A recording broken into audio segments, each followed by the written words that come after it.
All right, guys, welcome to another edition of the Mutant XPerience podcast. It wouldn't be an all necro podcast if we weren't a little late, right? I know, groan.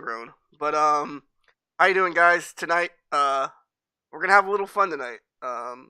This is a podcast I was looking forward to because my guest tonight is none other than Rico, aka Izco, necro expert from Arcade UFO, Austin, Texas. How's it going, Rico? I'm doing really good. How you doing, Anthony? That bed looks really comfy.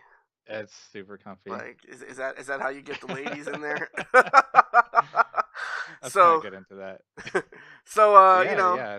because Thanks for having Rico's me, dude. yo, no man, thanks for coming on. I mean, we necro players are few and far in between.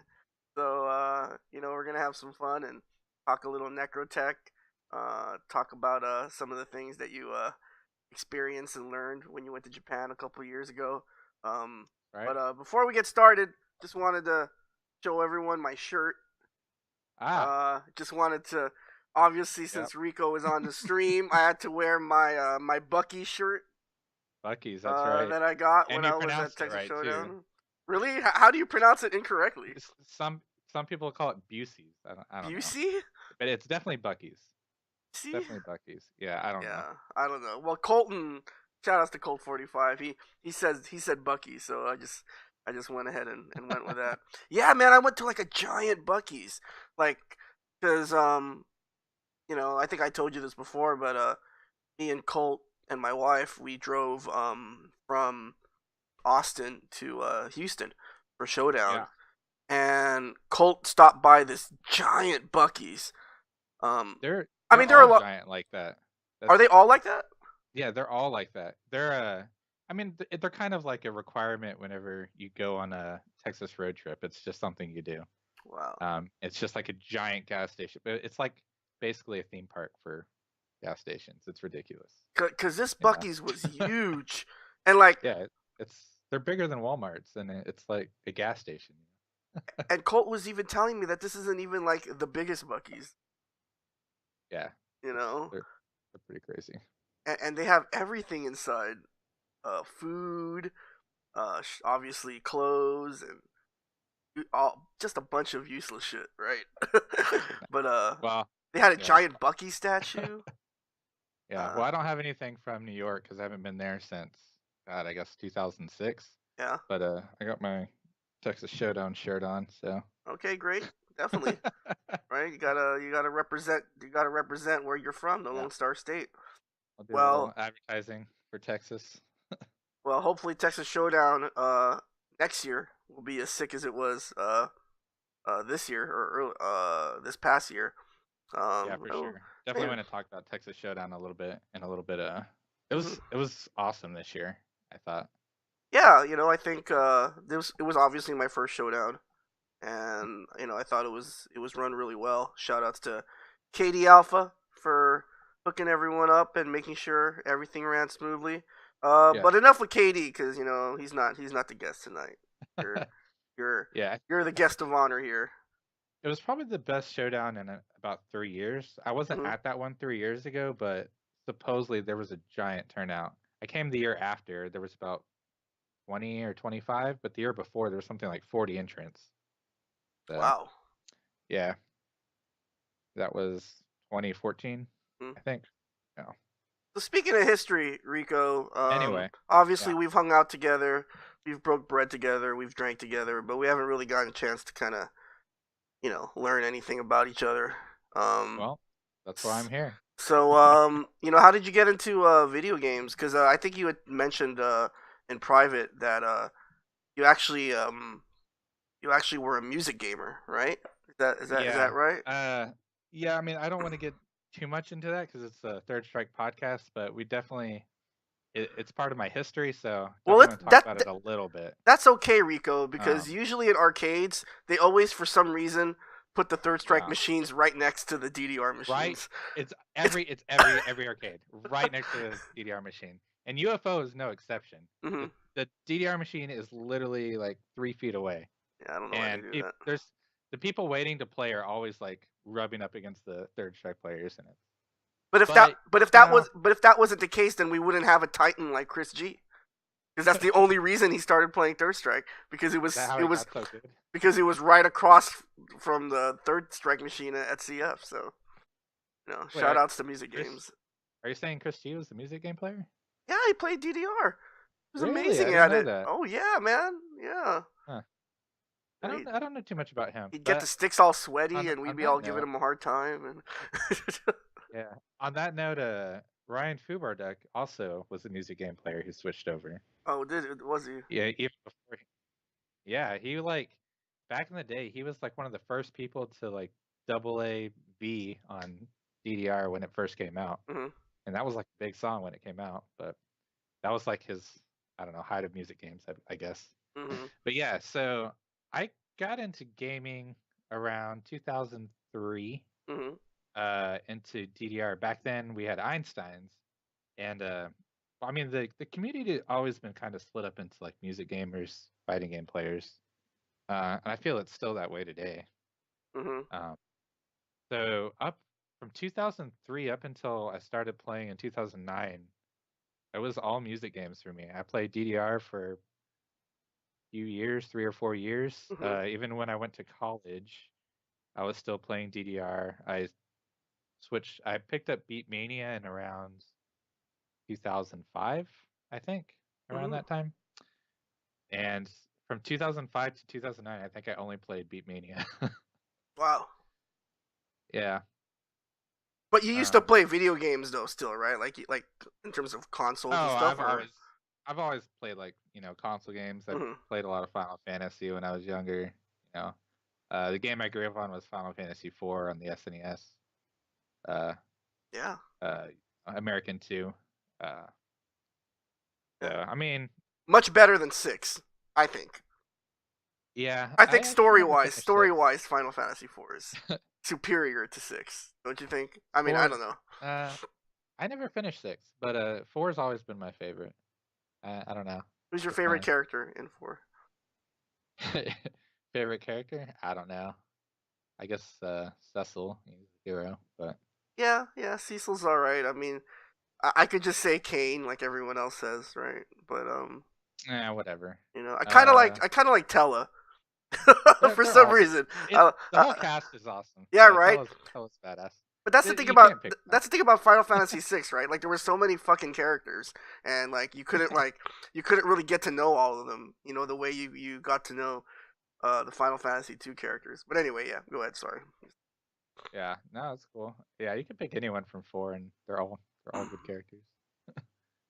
So yeah, nah, I didn't really play a lot of fighting games when I was younger. The only ones I remember playing were like Street Fighter 2. I had that on the SNES, Mm-hmm. and I played a lot of Killer Instinct, like the Mm, old. Yeah, yeah. that was probably my favorite game, Killer fighting game at Instinct. least. Of course, I didn't really play fighting games back then, Uh huh. so it was just mashing buttons. Yeah, definitely, definitely. So let's. How did you? I mean, how did you get into Third Strike? I mean, how did that Yeah, happen? so from like I was saying about 2005 to 2009, I only played Beat Mania. Even when I went to college at Indiana University in '08 Mm-hmm. for only 1 year, and while I was there, I actually got into a fraternity that was like a bunch of music game players, Mm-hmm. and I met this one guy there who his name is Merc. I don't know if you know him. I don't think he's really known in the You know, fighting game, it but sounds really familiar, that name. I don't know why it sounds familiar to me, but it really does. so me and him were both Beat Mania players, Mm-hmm. but he was also a Third Strike player at the time, but I never played. It was just him. He just kind of played, and I was like, oh, this game's kind of cool. But we didn't really have a scene for Third Strike or anything back then. Mm-hmm. Uh, and then so I came back the following year in '09 to UT, and that's actually about the time I met Ryan Mm-hmm. Fubarduk, and he was at the time they had just bought out Einstein's. Einstein's had just shut down at Mm-hmm. that New Year's, and they had all their cabinets at a place called Tech Republic. It was just like this little land center, Mm, and they were like renting some space.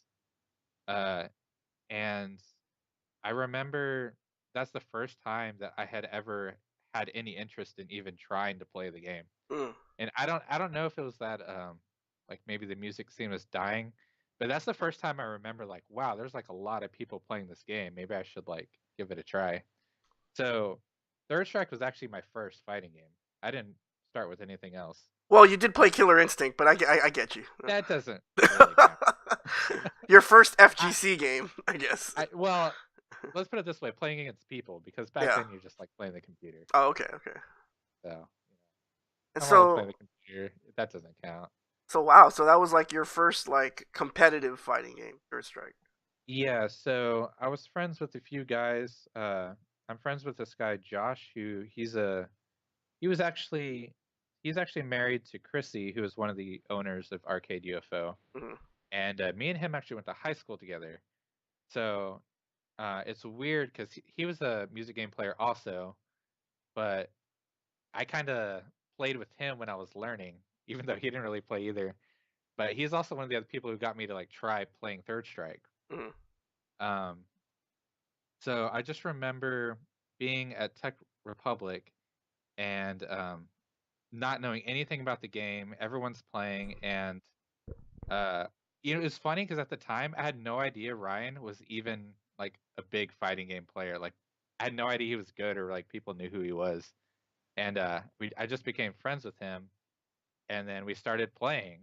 Just on the cabinet. Shortly after UFO opened, so right around that time was like when I was learning the game, right when UFO opened. Um, and the scene was completely different back then. We had a bunch of like, the big guys were still playing. Mopreme was still playing. Ryan was still playing. When did UFO open? 2009. 2009, I think. Yeah. Yeah, it was either 9 or 10. I don't remember. I think it was October 2009. Hmm. It actually might have been late 2008. It might have been 2008. Hmm. I might have my years wrong. I might be off by like a year. I'm not really good with dates, but it was Hmm. around that time. So yeah, they had opened up UFO. Uh, and that's like we had the head-to-head cab there, and that was like one of the most popular games at the time. And we just had one cabinet back then, kind of like we do now. But yeah, Shin Chang was also still playing, kind of. Hmm. Like I haven't seen him play in probably like 6 years now, but back then, like all the big guys were still playing, and it was cool. I had no idea who I was playing with, but I'm like, yeah, this game's awesome. Hmm. So So, yeah, yeah. so that's kind of interesting because like you started playing Third Strike, but you were Mhm. pretty much a foreigner to the FGC. I was complete foreigner. I even years after that, I had no idea what I was doing. Hmm. Yeah, like you didn't like, Yeah. unlike someone like Haas, for example, right? Shout outs to Haas. He's been there since the inception. Oh yeah. Um, Yeah. so what was that like though? Like I know you mentioned that like you were playing players that like Yeah. now are like Third Strike Uh-huh. legends, but Yeah. like at the They were like time you're just gods, like whatever, you know? Who are these guys? Yeah, but they were like basically people called them gods, and Mhm. like every time I say like, oh yeah, I play UFO, there's this guy Ryan I play with. He's like, oh dude, that guy's like a god, man.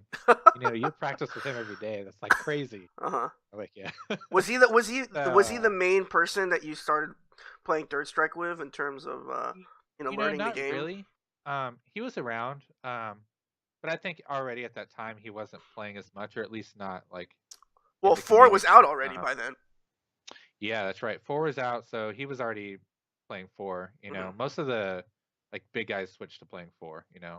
That's what all like the competitive players, I guess. Um, So how I did you don't. how did you really- start so how did you start like learning the game? Like I mean obviously playing and stuff, but did you Yeah. Um. So it actually took me a long time to really get decent at the game. Not that I didn't play a lot, but I had periods where I didn't play very much. mm-hmm. Like I had stopped playing for like a year, for instance, and I think I did that. That happened like two times.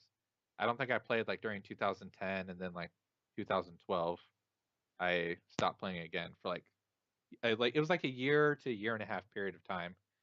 So I really didn't get consistent. I think until 2012 or 2013 is when I was like playing regularly every week. And since about then, I've been playing pretty regularly. So when people ask me the question like, "Oh, how long you've been playing?" It's always a tricky question for me because I don't really like that first year in 08, 09. I may have only played like 3 or 4 months, Hmm. maybe not every day, maybe 2 or 3 times a week, and then I stopped playing for like 6 months. So, you know, it was my first fighting game. I was garbage at the game, just straight up garbage.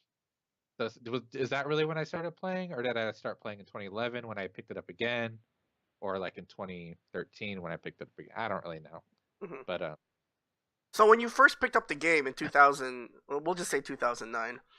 I'll give you the benefit of the doubt, Rico. um, when you started uh, playing the game in 2009, what characters did you?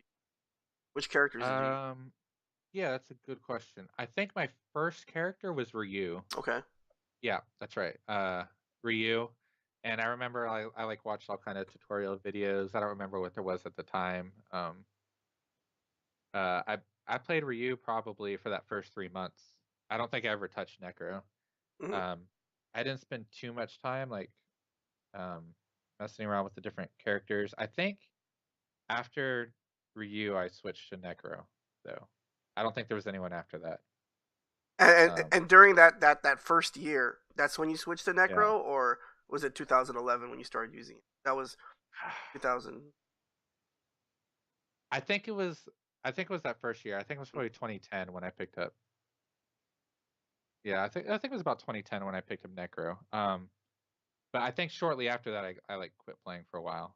Um, but I came back, I picked up Necro. I was trying all kinds of characters.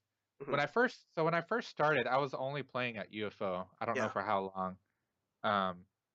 Because like and Austin's always kind of been that way. None of us really are big into online. But after a certain point, um, after I've been playing about a year, I think I picked up a GGPO. Um, and then I did once I like learned about GGPO and started playing.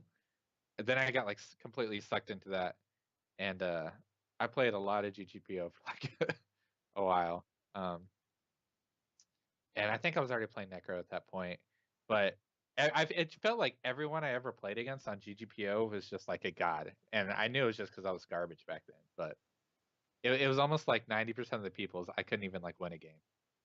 Um, so I spent a lot of time losing. I'll say that. Dude, Um, it's just online, man. Like I still yeah, lose with my Necro. I get rocked. It's so hard to use Necro online, but we'll talk about that later. Um, yeah. so obviously, as a fellow Necro main, I'm Mhm. always curious as to why anyone would pick up such a garbage character. But what sort of prompted you to pick him up? Was it like a video you saw, or did someone Um, suggest the character to you, or? so it wasn't just out of like you know, anything in particular that I just like, oh, I'm gonna try this character, and I'm just I randomly decide to main him. That's not what happened at all. Mm, So I was playing Ryu for a while. Eventually, I was like, well, I should try out the rest of the cast now that I'm familiar with the game. mhm. So I think I tried maybe 5 or 6 different characters. I was trying like Dudley, Ken, uh, I don't even remember, just random characters. And for whatever reason, when Necro was one of the characters I was trying, so whenever I'd play on GGPO, like the game's so quick, you scroll through characters like really quickly. Um, and it was weird. Every time I picked Necro, I always seemed to do better. So I think it was just something that it fit my play style. Mm. That yeah, and it's weird because even I remember I still have this one memory. I was playing against this one guy, and it was during my transition. And I still consider myself a Ryu player at the time. So I was playing Ryu and Necro. Uh, and then I switched to Necro on him, and then I started winning. And the guy was like, "Dude, your Necro is like way better than your Ryu." Like, and I was just like, I don't know why, uh, but I always did better with him, so I just eventually stuck with him. I've been playing him since. Yeah, and that happened like a few times with people that I had long sets with on GGPO. Um, yeah, I just kind of stuck with it. And so when you decided, okay, this is probably the character, and sort of settle on. Um, Obviously, you learned the game during the YouTube era. Did Mm. you like seek out videos? Did you ask people at UFO for advice? How did you Um, go about sort of learning the character?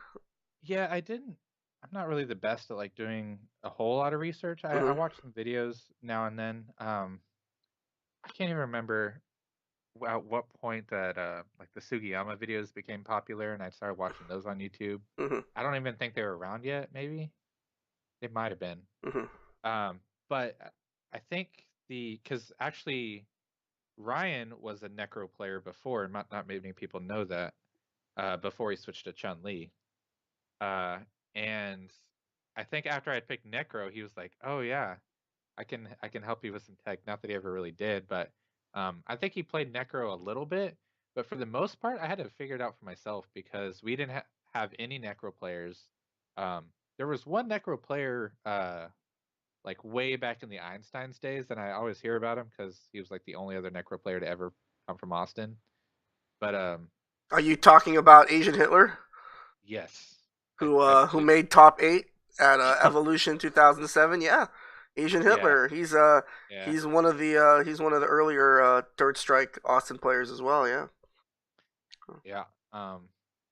But yeah, I really didn't have, and I never really met him, so I Hmm. never played with him. But so I was really just playing games. I just played basically a lot of games and figured it out for myself, which is probably why it took me so long to like learn the game. Hmm. But yeah.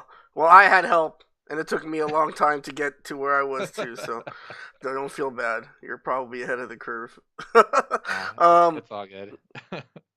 so I wanted to talk a little bit about because to me, there's basically like sort of, I guess, three generations of Austin Third Strike players. Hmm. There's the, I don't know if you watch Game of Thrones, but there's like the first men, right? There's like Haas and Slim X, like they're the ones who were in the arcade when the Third Strike cab was rolled into into the venue.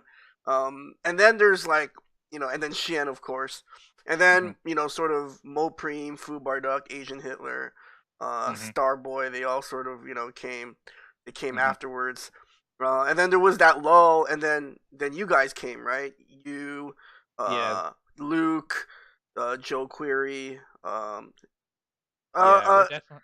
Sin is kind of like earlier Sin on, is right? actually no, Sin's actually real old school. He's from Yeah, like Haas's time. yeah, Um, I've seen pictures of him when he was at UFO, and he looked really young. yeah. And but he's been around forever. So Um, you don't so during this time, you weren't only playing, but you sort of took a quite an active role in trying to you know revive Third Strike during hmm that SF4 period, right? Tell us a little bit about what prompted that and some of the things that you tried to yeah. do. So back so there was a guy named Trevor who Hmm. I guess you could say he's from like that second generation of Third Strike players. So he'd been around for a while, and Trevor had worked at UFO, and he was running. He was basically keeping the scene alive, like by himself and doing everything. So I got to know him pretty well. But eventually he moved to Japan, and when that happened, there was really no one left that had any motivation to keep Third Strike alive, running tournaments or anything at all. Um, so when that happened, I just happened to be the guy that like stepped up to like take over the tournaments and everything. So and I had a lot of help. Um, Colton would help me with flyers, um, getting word out on Facebook, and then I'd have guys like Tommy who would help me run tournaments. He would help me with the brackets and stuff like that. So it was a community effort, but um, I don't know. I, I wasn't even like a good player at the time or the best player, but I was like, yeah, I'll help out, and so I just decided to start. All it takes is one guy to like set a date, and Yeah, people will show up. And that's really all I did. I make a Facebook event, say show up tonight. Take people's money. It's not. really as hard as it sounds. Mhm. With Third Strike, especially in Austin, like people will come. You just tell them we're gonna have a tournament tonight. People show up. And it always amazes me the people that show up because like guys would come out like you'd have like Lee Safest coming out, Jaime coming out, like guys that you never see anymore. And it's just like I just like posted a thing on Facebook, and all these people show up, and it was actually a pretty good feeling, Mhm. because you don't think anyone's gonna show up, and then you got like everyone showing up on one night. Mhm. There was like one tournament. It was a New Year's 2 years ago that it was probably like one of the biggest tournament UFO ever had, and This was I, around I 2011 or 2012 or 2016. oh No, this 2016. is Okay, yeah, this is a a little little later bit than that. later. I didn't start running the tournaments till I think 2015. Oh, okay. So yeah, I mean that's a newer part of the history, I guess. Mhm. Um, but yeah, it that tournament was like we had like 25, 30 people show up, and it was pretty cool. Mhm. Um, but I think it's funny. Shortly after that happened, I think is when the second cabinet died, because it's been dead for a long time. Yeah. And then like when that happened, like the scene just kind of died. Mm. It was really depressing for a lot of people because like everyone wanted to play and no one wanted to wait, Mhm. and you had like 15 people waiting for one cabinet. And I get that we're more fortunate than a lot of places around the country, but it's still depressing to see like a broken cab sit there that long. It's still Um, broken. it's still broken today. Uh, It- we'll get into that later. I don't know if we want to, because we're yeah, already getting we'll get into that like probably we're already later getting on into in the podcast. like modern stuff. Yeah. So One thing that um, I wanted to say is, you're absolutely right, Rico. Sometimes it just takes like one person, and mhm. I guess that's been one of my criticisms of the 3S scene. Yeah, There are not enough. There are a lot of Mexicans in the 3S scene. yeah, Not enough yeah. Mexicans. Um, and I don't know. There are certain scenes. Obviously, they'll remain unnamed. Since I've learned my lesson. Well, Sometimes that's funny. when keeping it real goes wrong, but there are certain scenes that I don't know that I think could definitely do more if they really Mhm. do care about the game. Um, Yeah. but you're right. Sometimes it just takes one person, and like you were saying, Rico, when Mhm. when you were running those tournaments, you weren't necessarily the best player in your scene. Mhm. But I also feel like the scene doesn't give enough credit to people who organize, events. Um. Maybe that's symptomatic of all FGC scenes, but I mean, I feel as though in the Third Strike scene, if you're not You know. godlike, then Yeah. if you're not That's. godlike, then nobody cares about you. But You know. I don't Yeah, know. that may be true, but I've always felt like Austin's been. That might be something we want to talk about later, but Austin's been kind of separated from the rest of the country Hmm. scene wise. So like when you say stuff like that, I personally never felt that way. I always Yeah. felt like the players in Austin, and I'm not like dissing anywhere else in the country, but I always felt like the people here are like really good people. Hmm. Um, we don't have a lot of like big egos. Everyone's because even back when I was starting, like everyone wanted to help me get better. Just the fact that I was interested in playing, Hmm. you know, they wanted to like have training sessions, and I was never discouraged even for a minute. You know, um, Yeah, it's just a but different yeah, vibe there. When I first went there for Showdown earlier this year, but there's yeah, it really did feel like a community. mhm, When you got guys like Haas and Foo Barduck, they're yeah. looking out for the scene.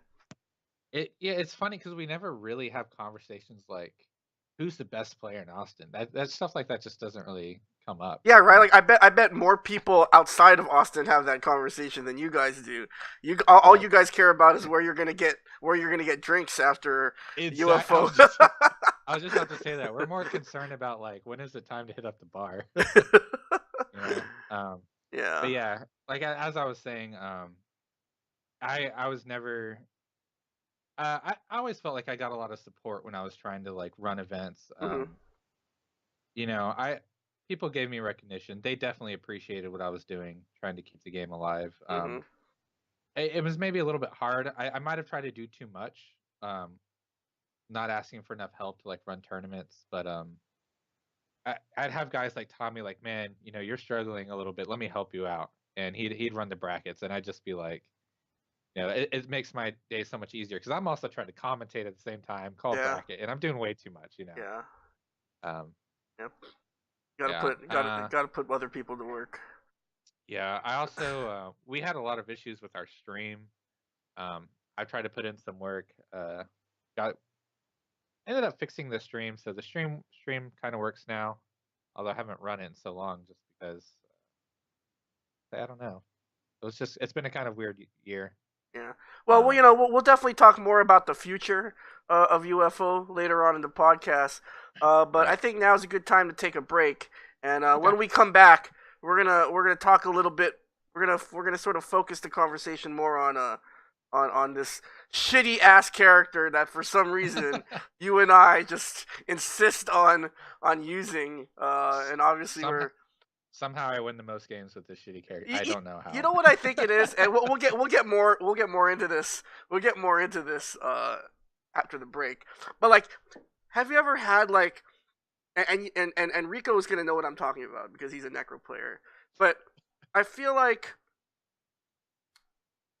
with Necro, like certain characters in Third Strike, you really have to earn it. Oh yeah. You know what I mean? Like there's nothing, unless you're Artaze and you're playing online, there's nothing like there's nothing like autopilot about Necro, like or Mm-hmm. at least like at the highest level, you can't just get away with just doing, you know, Mm-hmm. just doing whatever you want. You know, Yes. So much of the nothing's stuff is punishable. yeah, right. And Nothing's safe. Okay, I mean, very few things are safe, and the things that are safe are usually pointless or useless. or Um, red variable. or red variable. Okay, he has Yeah, like the exactly. fourth worst life in the game. Okay, I don't know exactly what it is. I think he has the fourth worst life. I think I it's don't like even know why. You would think he's like, you know, superhuman. He yeah. should have like superhuman health, but I don't His know. stun bar, you'd think they'd make his stun bar a little longer since he's the one that stuns characters, but no. For some reason, he stuns too.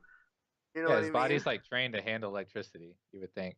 He Uh, jumps like a hot air balloon. Okay, he's like dictator. He's like hyper fighting dictator in slow motion. When he jumps, his drill kicks are garbage. I don't care what anyone says. Okay, ah, offline, his drill kicks are garbage because they're. I know exactly how to deal with necro necro drill kicks. I always tell people when they ask me about necro, if I could like clone myself and I would pick any other character but necro, I would body my own necro 10-0 with any other character. But anyway, when we come back, we'll talk a little bit more about Necro the character.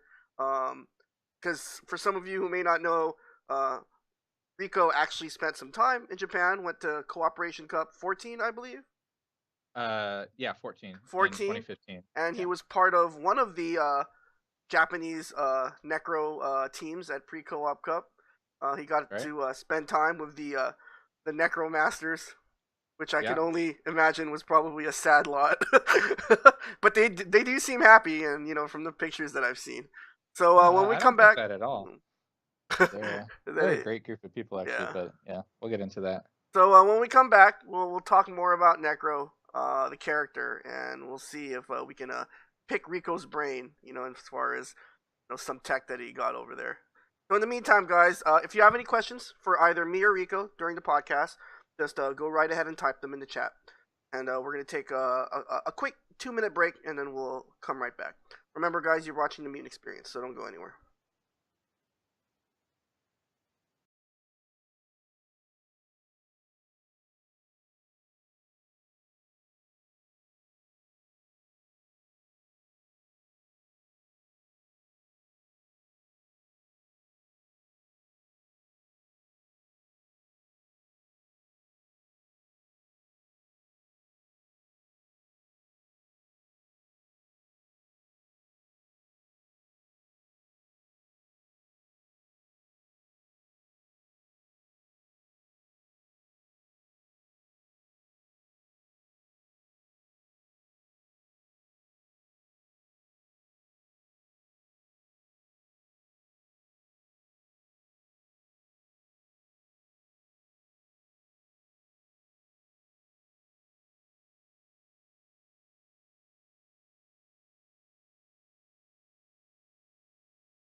All right, guys, welcome back to the Mutant XPerience.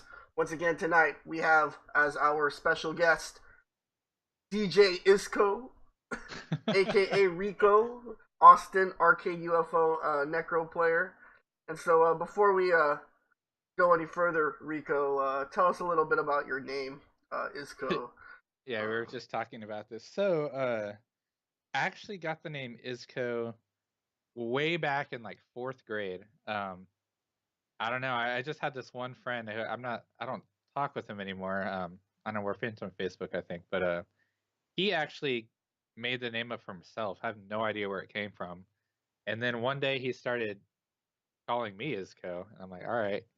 And for whatever reason, I love the name, and I stuck with it. I still don't know where the name came from, but it just kind of stuck. So yeah, I've had that name since I've been like, uh, how old? I think it was like sixth grade actually. So since I was like 12. And then the DJ part comes from Beat Mania. So I don't know how many people play Beat Mania, but when you play and every you enter your name, it like adds DJ before it to everybody. And back then you only got four characters. No, you might have gotten six. But I used Izco, and I don't know, it just stuck with DJ Izco, and I'm like, all right, that's kind of catchy. So, um, yeah, so Izco or DJ Izco, that's where that comes from. so, Uh, I wanted to obviously, I wanted to turn to the Necro, right? mhm. Um, So you chose Necro. Did you? Oh yeah, you sort of explained why you picked him up. Basically, you were just doing really well with him on Yeah, GGPO, it right? had nothing to do with like the character being the Itself, best. right? Necro's garbage, Yeah, but Necro was so for bad. whatever He is. for whatever reason, I was good with him. Yeah, he's. So, Well, and anyway. it wasn't actually until years later I realized how bad he was, and I was like, man, I really can't do shit with this character. Yeah, But it's. Yeah, it's funny, right? Like unlike other characters yeah, in Third Strike, as you grow with your main and you learn more tech, you realize more and more things that you can do with the character. I think mhm, that's the opposite trajectory as a Necro player. exactly. It's the exact opposite. Yeah. The Um, more you play Necro, the more you learn about what you can't do with him. yeah. I um, remember like a few years back, um, I was like relearning Ken because I'd gotten better at the game. I know fundamentals and how to play characters, and just like my day one Ken, I was like winning more than I won with Necro, and I couldn't like figure out why. And everyone's just like, yeah, the character is just that much better. hmm hmm The buttons are better. it's it's weird like the difference that having like a strong character can make, but whatever. You play Necro because you like the character. Yeah, Um, yeah. I mean, I have a similar story, right? I yeah. the only reason I picked Necro is because no one at family was using it. I mean, nobody used them. So I I mean, thought, you know that's a what? good reason too. Instead of being one of the, instead of being one of 10 Ken players or, one of 20 Chun players or one of 15 Yun players, use a character that Yeah, nobody uses. that's an interesting point. So like I don't really know what kind of scene you had back then. Did y'all have like good character diversity where you were playing?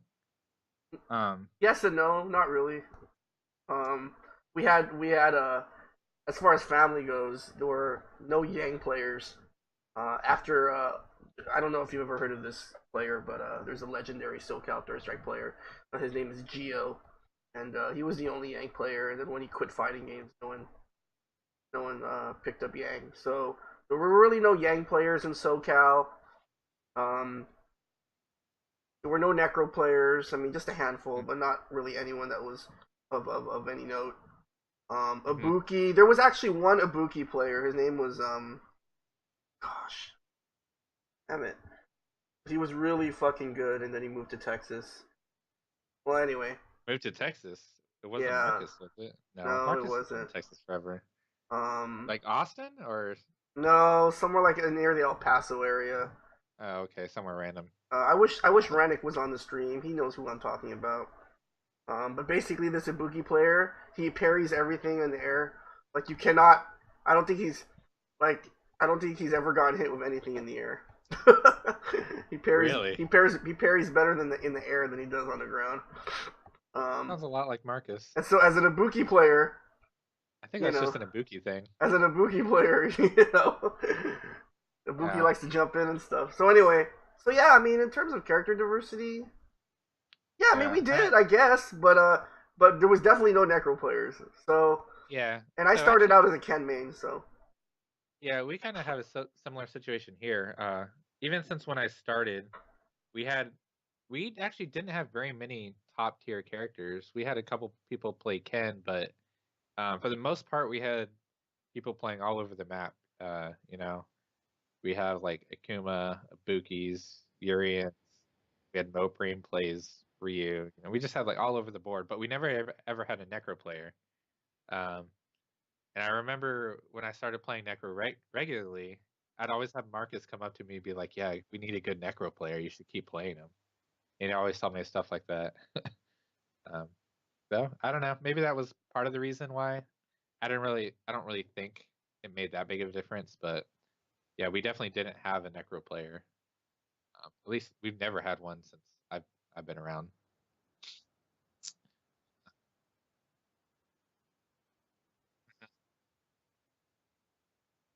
Yeah.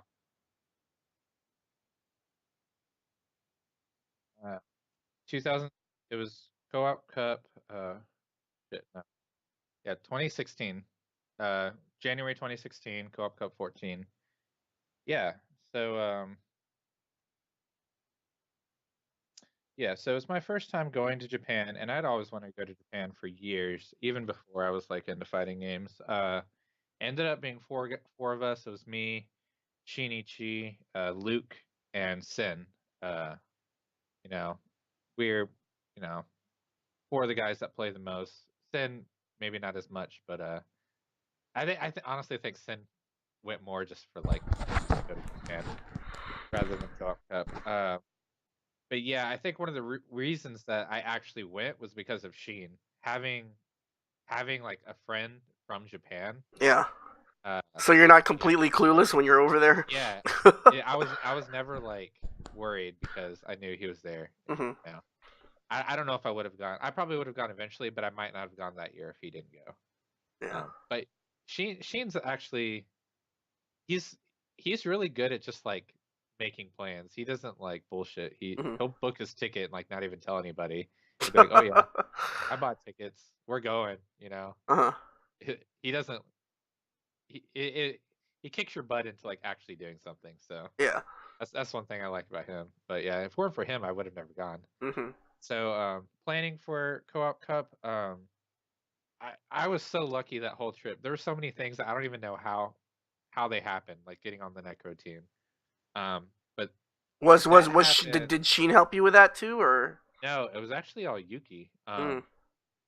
So Yuki was friends with Sugiyama. I don't Remember, know. Yuki was also a Necro player too, right? He started out as a That's Necro right. main.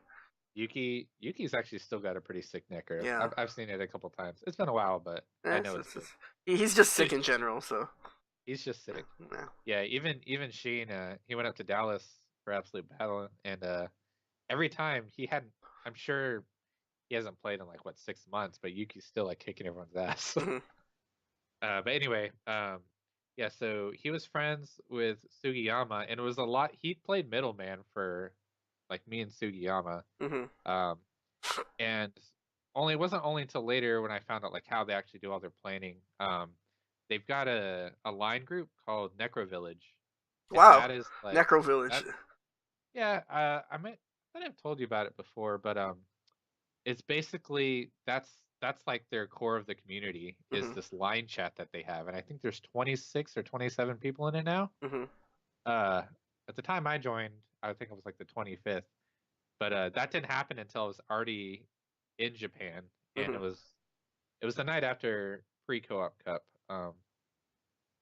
But anyway, so they use this line chat, and I guess they actually so a lot of people always say like, oh, you got on like the best Necro team just because of Sugiyama, but they actually since that year I did it, and they might have done it the year before also. They do their teams completely random. hmm It's they do it just for fun. So um they get everyone who wants to sign up for a team. They basically do like a random shuffle. So they change up the teams every year. It's not about like who's the five best or who's you know second best five. It's completely random. Uh, Quick question, Rico. yeah. Because a lot of people that I talk to that have been to Japan and that played Third Strike, they say that Necro's pretty rare over there. But this line chat I has like 20 plus I players. I Are they actually all never found that to be true. are they all from Tokyo, or maybe they're just from different parts of No, no, no. They're Japan? all they're from all over. In Okay. Tokyo, I mean, I don't know how many from Tokyo because when I was there, everyone was in town for Co-op Cup. So Yeah. I can't give you like a real number. Hmm. I do know they were from all over. There's at least I don't know, at least 6 Necro players in Japan, I'm sure. I Okay. mean in Tokyo. But yeah, so they happened to shuffle me on a team. I got on a team with Sugiyama and a couple of other guys. And yeah, we did well. We happened to get top 8 that year. It was crazy. I had no idea even how like the format worked. Um, we actually got into one of those like playoff pools, Hmm. um, and Sugiyama was our person for that, and he won that pool bracket, so we got to like move up into the top 16. Hmm. And then in like the next round, we did one of the pools of 3, where only one guy plays, and then they had to pick a second person for that. Uh, and I didn't think I was like the second best on the team, but they wanted me to do it, That's and really cool. that was like the most nerve wracking moment Yeah, you were I've on ever stream. had. I saw I one of was your on the main matches on screen. stream. Yeah. Yeah, I was still on, and I played like garbage too. I was Wow. so nervous. I think I got like jumping roundhouse by Ken, like not even. It was completely free. Uh, but it was so much fun. Uh huh. Um, so yeah, after Co-op Cup, the Necro and I think Necro community might be only the community, one of the only communities that does this. Hmm. They get together and they all go out and go to izakaya and drink and eat as Wow. like group. I don't know if any other character community does that. Um, but it's definitely not one of the smallest. If you look at like the amount of turnout that they had for each character, Necro is not low. It's definitely in the top half. Hmm. Uh, more like a third down. I think it might be like the seventh or eighth most common character. Hmm. Uh, but yeah, it was really cool. And so that night was like awesome. I got to meet all the players, got to chat with, guys that I knew just from watching YouTube videos. And they still keep me in that chat today. Yeah, there's the picture of us at the izakaya um on my Facebook. Um, you know, it's crazy. I think there might only be one or two of those guys that really speaks English very well. There's that Because girl. Is she a Necro player too? yeah, she sure is. Oh, sick. What's her name? I can't remember. I don't. I knew I had tried to memorize all the names, but there's too many of them. Uh huh. Uh, the guy in the orange, I think his name was Tepe. Uh huh. Uh, he's actually really good at English speaker. So I spoke with him quite a bit. Yeah. There they are. That's Konitan at the front and the orange hair. Konitan actually went to Family Fun a Really? long time ago. Yeah, he went to. I don't know why he was in LA, but he visited Family Fun, and obviously he played. He played everyone. Sugiyama came for Evo 2K4.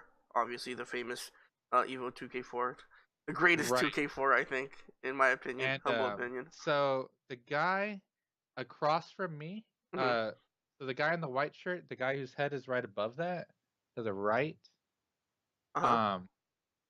um, I'm blanking on names right now, but All right. he's the guy who actually taught Sugiyama to play. He's like the most old school guy there, and I think he came to Evo one year in like oh 05 or 06. I don't even remember. Mm-hmm. Um, so yeah, a couple of those guys showed up at Evo. Mm-hmm. Um, and now it's been like 2 years now. I can't remember names. Uh, obviously there's Sugiyama sitting right to my left. Uh, yeah, Yoshihara on my right. Yeah. Yeah, screw Um, Team Tits, right? I should have just teamed with the Sugiyama team, man. Would have had a lot more yeah, fun when I'm just kidding. it was fun. Eh, Anyway, if you so go again, I would definitely recommend it. so Um, you didn't speak any Japanese, right? yeah, there's definitely language barrier. Um, Um, and so how did you and only a few of the Necro players spoke English. What was that like? Were they constantly talking about Necrotech, or were they just chilling, like you um, know a lot of the times I'm just kind of sitting there enjoying the moment, not uh, really. I can pick up a little. You can kind of tell what they're talking about sometimes, but they talk about Necrotech a lot. But I don't know what they're talking about. So that chat I'm in, the line chat, uh-huh. they're not good. I guess they have no reason to kick me out. I get kicked out of the other third strike group, but whatever. Um, but yeah, they're talking about tech all the time, Yeah. and I wish I knew Japanese because I don't understand any of it. Hmm.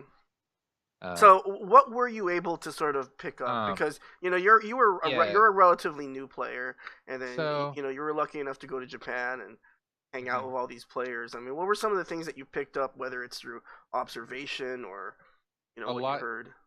a lot of it was observation because we Hmm. didn't really, we can't really talk and share technique. But I went to the arcade almost every night. Hmm. After your day, you just go there in the evening. Uh, and it's funny because you say Necro's not that popular. I think every time I went to the arcade, there was like more Necro players than anything else. Wow. Yeah. I would see Sugiyama, Konitan, Bacchus. They'd always be out at the arcades, so Hmm. I'd see those guys almost every time. Every time I went, and I was also lucky enough. One of the nights I went, that Sugiyama hooked me up with one of their first tens, and that's on my YouTube. Uh, and he came up and asked me, what, who do you want to play against? And I was like, not really understanding the question. Like, I don't know what you mean. He's like, what character do you want to play? And I'm like, And at the time, I was most comfortable against Ken, so I was like, I'll play a Ken player. And to me, it's a pretty like close matchup, and it's really fun for me to play. Hmm. Uh, so he, so he picked up um, what's his name? Shimura Ken, who's actually the owner of Game Newton. Hmm. I'm blanking on his real name right now. Matsuda-san. Yeah, he's like the old man grandfather Yeah. of Third Strike, and I think I learned more during that matchup than the whole time I was there, Hmm. because I got to have like a long set with a guy like him. Hmm. Uh, um, Sugiyama would like come up to me every once in a while and like try to give me pointers. I remember like one thing he was trying to teach me was how to parry Yang's like low forward into Rekka. Like Red There's Parry it, or just. Yeah, he was like trying to teach me how to red parry it, Hmm. and not that I like didn't know the theory behind it, but it's like, yeah, you gotta go to neutral first and then go forward, and then but yeah, I noticed a lot of things that just from watching people the most. Um, I think in general, one thing that I would like to say that I noticed for sure is it surprised me how patient everyone played all the time. Everyone just like they always like utilize the time. Hmm. Um, and it's just complete. Everyone at UFO, they just like go in like at the beginning of the match every time. Hmm. So I think that was one of the first times I really learned to like use my time and like get in properly. You know, um, another thing I noticed them doing a lot is they would do random electric blasts from like mid screen Hmm. to like catch them trying to dash in or like Yeah. move in, and then they would cancel it into super when they catch the like a dash. Hmm. And that was a tech I saw a lot. Even in a co-op cup, they would do it a lot.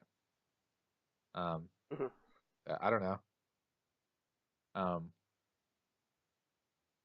Like that's yeah, interesting it's though, always hard to like. the because that's kind of tricky because Mm, I actually, not that I'm bitter or anything, but last year at TFC in my match against Yi, I did yeah. electric blasts, and I swear I was mashing super, and super didn't Yeah. come out. That's a tricky cancel. That's a tricky super cancel. When Mhm. Sugiyama first came to America, I noticed that he would he basically like grate the buttons when he does blast into super, right? He Yeah, does blast, and then I was he's just mashing. He's just I was just gonna say, so they do the low short electric blast uh, confirm into super, and it's hilarious every time they do it because they just like here I'll like show you what they no, do no, with the I do fans. it too. Yeah, They do yeah, this. yeah. Like if you, I've never seen anyone do that. I just like it cracks me up when they do. yeah, it's like it's it's uh it's just for some reason it's that's how you do it. I mean, there's like it's I don't weird. know It's like how do you not do that and then like get distracted because then you got to like reset after that, don't you? yeah. No. I tried to mash against Z, but it Yeah. just didn't work, and no super came. I would have won the round, but Yeah. oh well, whatever. Um. One one piece of tech I noticed them use a lot, and I saw Sugiyama do this a lot, is they would do like random jumps and then they would just jump in with a low short Uh-huh. and then or a neutral jump and then they'd catch you coming down Hmm. and then immediately go into a low short electric blast Hmm. and it catches you more times than you'd expect Hmm. because I guess if you hit it like right towards the end of your jump you can land really quickly and get a short out. Hmm. um so that was a cool piece of tech. I saw them do a lot, practice that. um I don't know. They're at such like a high level. It's really kind of hard to absorb things. There's so much going on, Hmm. especially when there's you're so much better than you like even imagine. They're gonna be good, and then like actually seeing it, like wow, they're doing things that are just crazy. You know, they're so everyone there is just so good. Yeah. Even like their mid necro players you never heard of. Yeah. They're godlike, Hmm. like these random players. Yeah. They're just like they just like spit out gods. Hmm. It's crazy. Yeah, I mean, So yeah, I feel more like with Necro than other characters. It's like it's not really about you know. I mean, there's some tech that I think yeah, that I think is new, but for the most part, the key to being really good with Necro, is really more gameplay, right? Just like mhm, you know, developing good habits, being like you were saying, right? Being patient, getting really good. Yi was talking about this in the podcast. mhm. Getting really good at anticipating things, because that's the key to punishing and parrying. Yeah, And so in terms of like we don't get like as necro players, we don't have stuff like keeper Jin or fierce hmm loop. You know what I mean? Like we don't have like you know game I mean, breaking tech like that's gonna yeah, completely elbow cannon loop, that's but gonna completely reshape the tier list. But you know what I yeah, mean, right? exactly, Like we don't have exactly. anything like that. It's really And, more of and that's kind of something I was saying, before we went to break. I feel like mhm. more so When you, than any other character, you really earn your wins with Necro. mhm. Um, I don't Yeah, know. you gotta That's play just solid. It's it's really hard to make a mistake, like a big mistake in recovery. yeah. You know, and that's true with anybody, but I don't know. So yeah, talking about the being patient thing, I always kind of like played Necro as I gambled a lot. You Mhm. know, I would always take like huge risks, but Mhm. like the risks I would take, I would get like a full combo into stun, and that's the round, Mhm. which never pays off because over time you're not going to win. It's just like playing the house, but that's that was my play style, and I learned a lot to make safer choices. When I'm in Japan, Mhm. you gotta play safe, Well, because but it's that's because everyone else there plays safe. exactly. And again, this is kind of a hot take here. I understand, that I understand that in a game like Third Strike, everyone, it's more advantageous to play safe. Yeah. But at the same time, you have to learn how to read your opponent. You know what I Yep. mean? You Yep. have to adjust your gameplay because, like for Mhm, example, last year at TFC, playing someone like Neobon. mhm. If I played super safe against Neobon, he would have ran over me very, very, very Yeah. quickly, very, very, very quickly. And it's like, I don't know, this is just kind of one of my pet peeves, but like, and I was talking to like Frankie about this, Hmm. Frankie 3S. It's like, I was, you know how, like, when we play in tournaments, all of us Hmm. always watch our vids back, right? Like, don't front, right? We Oh always, yeah, we always yeah, watch our vids back. And yeah. I'm guilty so, of that. I was, obviously I was watching my matches, and one of the matches I was rewatching, a few months ago was my match against Neobon. Hmm. And one of the things that I like to do, and understandably, maybe I shouldn't do it as much, is Snake Fang. Um, I love Yeah. that move because wherever you are on the screen, if the character gets caught, they're Hmm. right in You the got the corner. corner. Yep. And so I was playing Neobon in the set, and I don't know who was on commentary. I forgot. Hmm. But anyway, I do Snake Fang, Neobon, and for those of you who don't know, Snake Fang is like negative infinity on block, right? It's like it's like one of Yeah. the worst moves in terms of recovery wise. Yeah. I Um, actually, it's funny you bring that up. That's something I noticed specifically in Japan, because I mean, Japanese, they just don't make mistakes or as many, and mhm, they punish everything. mhm, And almost every time a snake fang would get blocked, punished yeah, every time. yeah, And I'm still guilty of it. I use that move way too much, but the only reason is because I never get punished. yeah. So I keep using it, But that's the you know? point. That was the point. That's the point I'm trying to get at. So Yeah, like, exactly. I'm playing Neobon. I do Snake Fang. He can punish with any strength. Well, not any strength. He can punish with either strong or fierce Hayate. Yep. But he doesn't do it. So, and then I hear on the commentary. I don't know who was commentating, and they were like, I mean, they weren't like necessarily throwing shade, but they were like, Uh-huh. oh, Snake Fang. That's a really bad move against Makoto, and like, and it's like, okay, yeah, I understand that, but like just like we were saying, right? If a player isn't punishing it, Yeah. then why should I stop using it? You know what I mean? And so it's like, and he was never punishing it. He never punished it. He never Yeah, punished. He never punished Snake Fang, and it's like, and I guess that's kind of like a larger comment on like Third Strike. Like, one of the things that makes Third Strike to me different from other games like 4 or 5 is that in a game like, for example, 5, to mhm, win you pretty much have to play a certain way, like one way, exactly. right? Yep. But you Hmm. can play a different style in Third Strike depending on your opponent, you know. Hmm. And so I just get kind of triggered a little bit, when I hear, like when people say, "Oh, that match wasn't like quote unquote clean," or "That match wasn't by the book," or like I'll even have players go, "Oh, why would he do that?" Like as if like you lost, and it wasn't because you lost. It was because your opponent had the audacity to do something that isn't, optimal. Right. Like Hmm. for like it's almost like a cop out, right? It's like, Hmm. oh, I shouldn't have lost if my opponent was playing the right way, right? If the opponent was playing the right way, then I wouldn't have lost.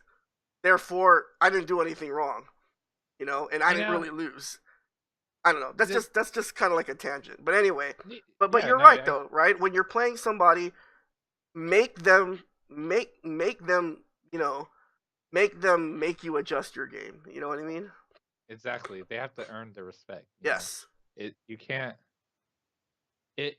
what you're saying is a good point, because you're going to do moves that are going to give you an advantage, you know. And until if they're not going to do anything, why stop?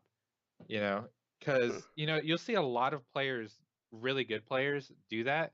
Like in the first round, they'll like try something out just to see how you're going to respond to it. If you're not punishing stuff, they're just going to walk all over you, and because they know you're not Mhm. going to punish this.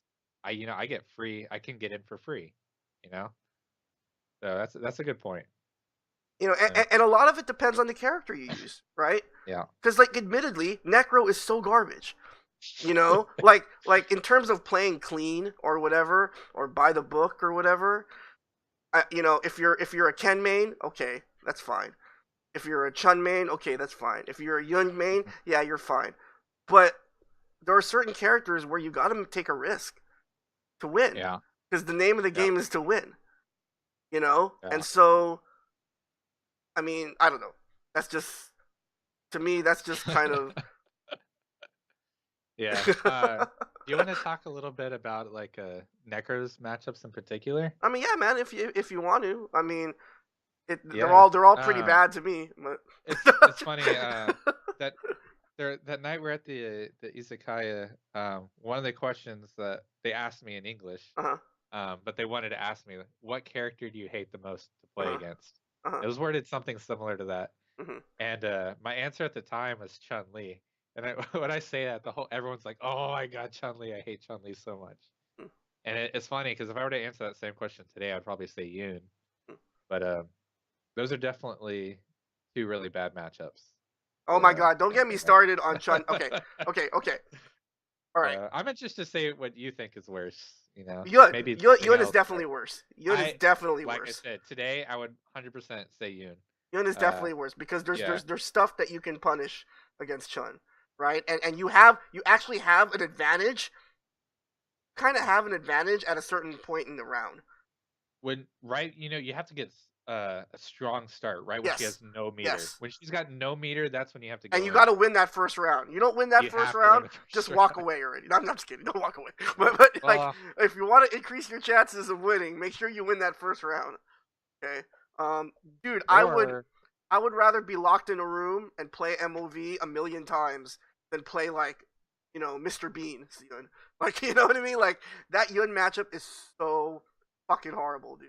It is uh, so bad. Neutral jump roundhouse, neutral oh jump God, fierce. That shit just owns Necro, just dude. everything. Just everything. Well, And then Ganasian. And then once he gets 3 Ganasians, you're fucked already. It doesn't matter. the problem is that you have to play patient, Yeah. but you can't play patient Yeah, because exactly. you play patient, you're gonna, he's gonna get the meter and you're dead. And But Necro's so fucking fat when he crouches. So like I gotta block yeah, low during Ganation, but then I'm mhm, gonna get like Zempu tension from SPD range if I do crouch. So what the hell am I gonna do, right? I'm gonna have to eat it.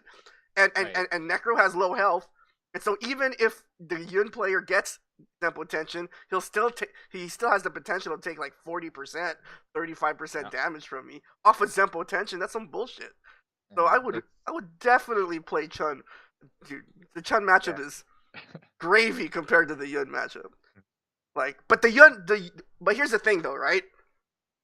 yeah, Like, like as far as Chun goes, like Necro does better against average Yuns than yeah. average Chuns, right? It, But it we're talking at the highest level. Like, right.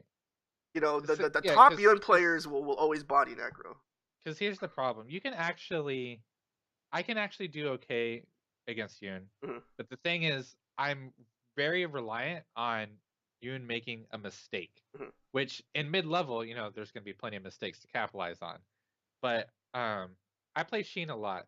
He plays almost exclusively Yoon now, and when I play him now, if he doesn't make a mistake in a round, I have no chance. Yeah. I've got to get a parry. I've Mm-hmm. got to catch, a button to like cancel into super or something. But like he's gotten so clean that it's so rare. I got to find that one chance, and if it's gone forever. Yeah. It's That's it's it. like I lost. it's like trying to like especially like for example in that specific situation, right? You're Necro, Yun gets Ganasian. You have to take away certain pressure options that the Yun player is comfortable with doing. So like Right. the easiest example is hop kick, right? Yeah.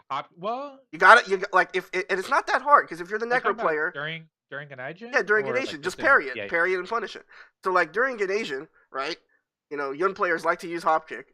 You got to take it Well, away from them. You got to take that's it away funny. from them. It's funny you say that because Shane almost never uses it, Yeah. never until recently. Uh huh. In like the past 2 months, he started mixing it up into his like Gaijin combos. Uh huh. But he never used it before for like years. So what I usually look for is pairing a shoulder.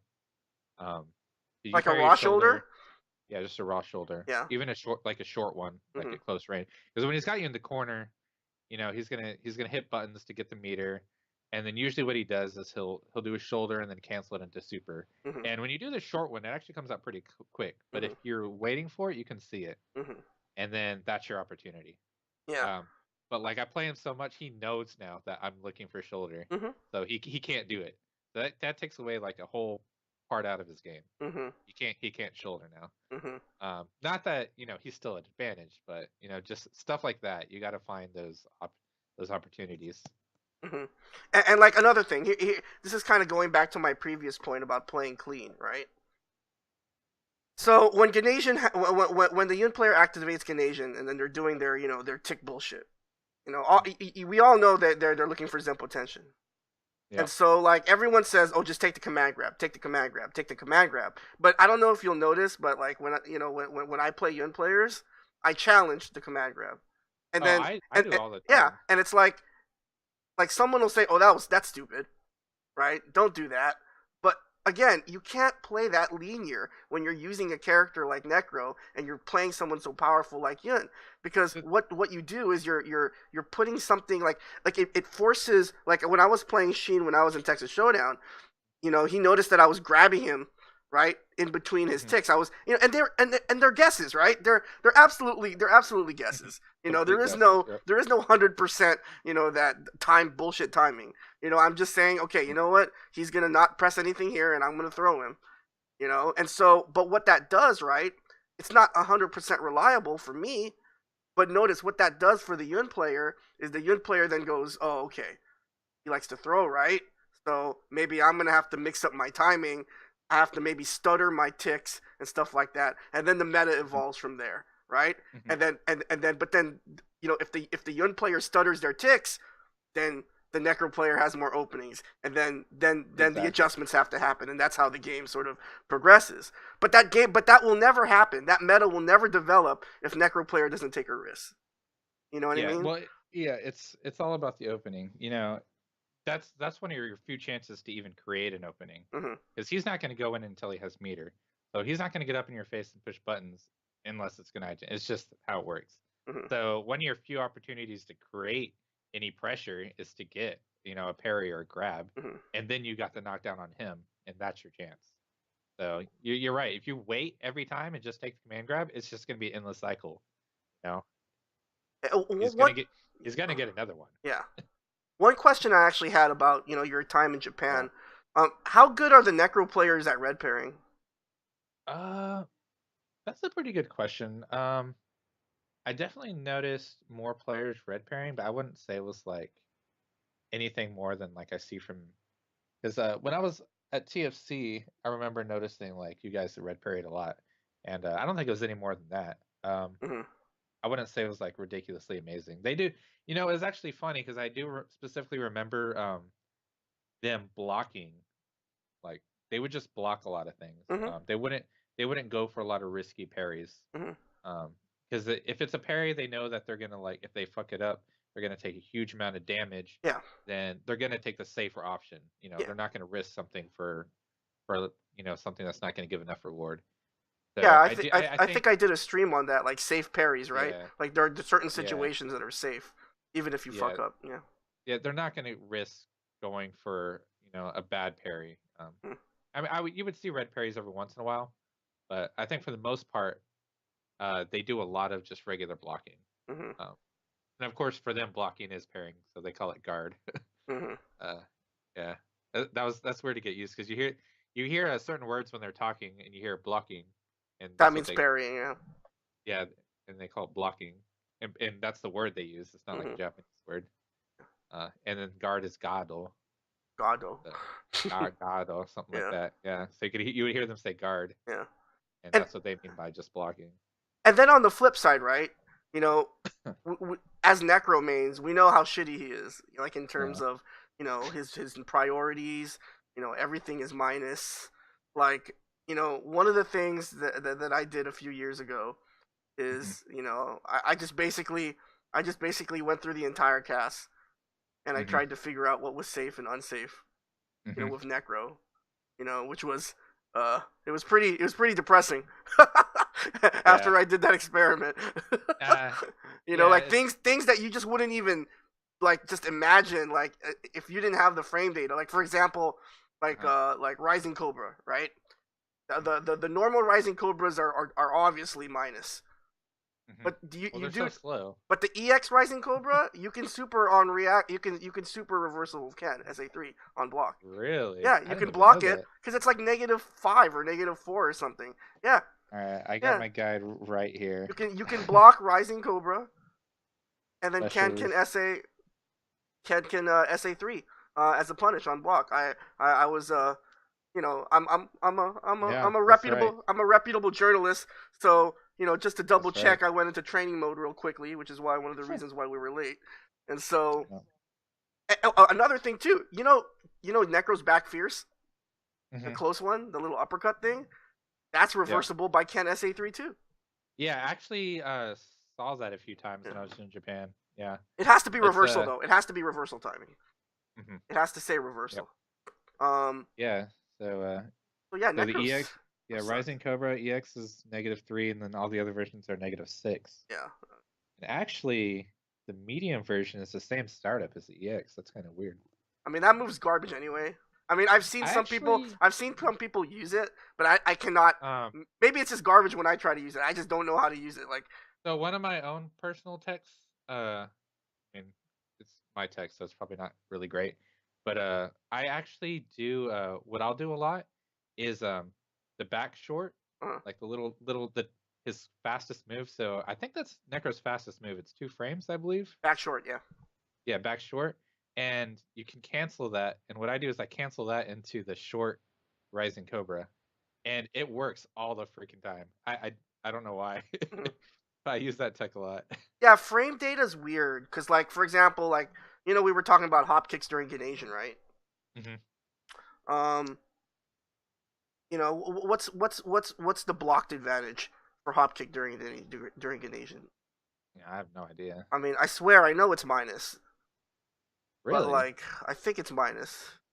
Yeah, but you still don't want to push the button. Yeah. But anyway, like there are a lot of things that supposedly Necro could punish with back short, but they never work.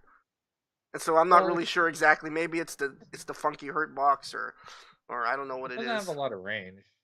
Yeah, that's what I was saying. It doesn't really have a whole lot of range. Um, like Well, the on a thing is, you uh, also don't want to catch them juggling because yeah, if you know you do a reset and then the strong comes out, then yeah. it Like happens. on a kind of unrelated note, um, I was uh I was watching a vid. Um, I think it was like it was a stream where the streamer was using Alex and he was playing a Remy player. Hmm. And Rennick was on the stream, and he was like, "You can't punish any of the you can't with Alex, you can't punish any of the cold blue kicks, right?" And then you go to the frame data, and all his blue kicks are minus. Huh. Um, like for example, his short and medium, they're like -6. So you should be Jeez. able to punish it with something, but for some reason you can't. Like it's like Hmm. sometimes the application doesn't really work out. You know what I Yeah, mean? I think timing is important. Like you can look at data, but Mm-hmm. how the animations line up, Yeah, like when the move actually ends, might not be yeah. something that like looks like it makes a whole lot of sense. Mm-hmm. For instance, Dudley's, and actually we were just talking about this last night because Joe's picking up Dudley. His overhead into super, like the Dart timing, shot. yeah, yeah, dart shot into super. Mm-hmm. It's a weird timing because it's like so late. Even when like I don't know if anyone else feels that way, but I know us two feel this way. Like even when you get the link, you feel like, oh shit, I missed it. It felt late, and then Mm-hmm. it links. And it's just like if the animations don't line up, it doesn't matter what the frame data says. Mm-hmm. Um, Similar to also, and that's actually something I want to talk about with Necro, because Necro's wake up is actually weird. When he does, I don't know if it's only when he quick rises or whatever, but his wake up, like the animation doesn't line up. Mm-hmm. So Necro can get away with waking up throw way more than any other Yeah. character because the meaty timing is weird. Mm-hmm. Like most characters will do a late meaty unless they're used to that. Mm-hmm. So yeah, it's sometimes the data doesn't matter. Hmm. And Like like as a a lot necro of player, you can kind of you get a feel for the wake up timing. So like mm, like even if you don't know the frames, instinctually you know when the player is late, you know, and yeah, then you just exactly. and then you just press a button because you know you can get away with it. Um, so another question I had about the necro players in Japan. Um, so you had talked about they asked you a question about what character you don't want to play against, right? Yeah. So they all said Chun, but I heard that Yun hates play. I heard that Sugiyama hates playing Yun. Yeah. So I wouldn't say they all said Chun. It was actually one of the other guys who Uh-huh. said like, oh, he like gave me a little bell like, oh, you say Chun, I hate Chun so much. Yeah. But supposedly, and I think Sheen was the one who told me this, because I think he's always following everyone's Twitters. Sugiyama had actually made this um post on Twitter or something. Basically, I don't know if he was like ranting, but he was giving this long explanation about like why Yoon is such a bad matchup for Necro. And I Mm-hmm. think he said it's something like 7.5 or 8-2, Mm-hmm. and I can't say that I played enough to know, but like for me, it feels pretty bad. I think Oh, it's bad. I would It's not go bad. past saying it's 8-2. It's bad. It's It's bad. a really yeah, it's pretty bad. Um, but it's it's only at that like highest level that we talked about. Mm-hmm. Mm-hmm. It's a Yoon that's if a Yoon's playing like clean and perfect, which in Japan many of them are, like it's going to be virtually impossible. Mm-hmm. Unless Were there other matchup information that you got from Japan, like other matchups that they like or they don't like? Like for um example, right? Last night, shout outs to AC Slayer and Kazi and Hirove, I guess, for streaming Fightcade tournaments. But yesterday they had their Wednesday ranking, and AC Slayer likes to refer to the boss tier list, and on boss's tier list he has the Hugo Necro matchup as 3-7. So you're Necro saying wins 7, Hugo wins 3. I And mean, like I don't my immediate reaction was right like hell no. There is no way that matchup is that bad. Um uh, I think it's pretty seven bad. three. I don't know Okay, about 7 and then 3. by comparison, right? I By would say maybe comparison 6.5 at most, but and then by comparison, he boss lists Necro Makoto Hugo Makoto as 6-4. Makoto. oh god, yeah, no. Come on There's now. no way it's Come on now. Come on now. I guess the Japanese. I guess Boss hasn't played Sandybags. I will say though, like it's probably one of Necro's best matchups. It is. It I is. know you think it's like 12 probably 12, but definitely Hugo is one of the easiest matchups I mean, I for think it's a Necro. solid 6-4. Because Uh, if the Yugo player is good at parrying, and then that's true. and then Hugo gets Necro in the corner, it's done. That's true It's a because you wrap. have to talk about the highest level. Yeah. So yeah, I could give it that. I know where he's coming from Yeah. because you can you can be so lame against Yeah. You Hugo. could space him out so You can well. be so lame, Yeah. and but like a lot of time that's against players that they're not Hmm. playing at that level. They don't know the matchup, so you can't really factor that in. So Hmm. that there's point on both sides. I would feel safe going up to 6.5, Hmm. but 6-4, I'll buy that. Yeah. But it's definitely not like Hugo does not have an easier time against Makoto than he does against. That's a good point too. There's just No, no way. it's bad, but Koto's like that. Anyway, so Yeah. Um, I was gonna but your ask question, I was you asking did. You asked a question. oh yeah, like other matchups that they talked about, like I know personally, right? One matchup that I fucking hate. It's not necessarily that bad, but I just don't like playing it. And I think it's just in general, I get very uncomfortable playing characters that have high damage output. But I don't like playing Goki, uh, and I don't like playing Makoto. you know, Um, and okay. and so what are your thoughts on those two matchups, Necro Makoto, Necro Goki? Let's start with Goki since obviously you play Luke, right? Yeah, I Um, play Luke quite a bit. So I think Goki Necro is a very solid 5-5. okay. Uh, I wanted to say something earlier, because I did see quite a few Gokis and the arcades in Japan, Hmm. and having played Luke a lot, I did notice it's completely different style. They play super lame with Yeah, Akuma. hella They'll lame. jump. The They zombie do system. jump. The Oh my zombie god, system. they'll jump back fireball all day. Yeah. They'll run out the clock on you every round. But Luke has complete opposite style. He's like in your face. He wants to get you in the corner. He wants to like do the mix ups on you.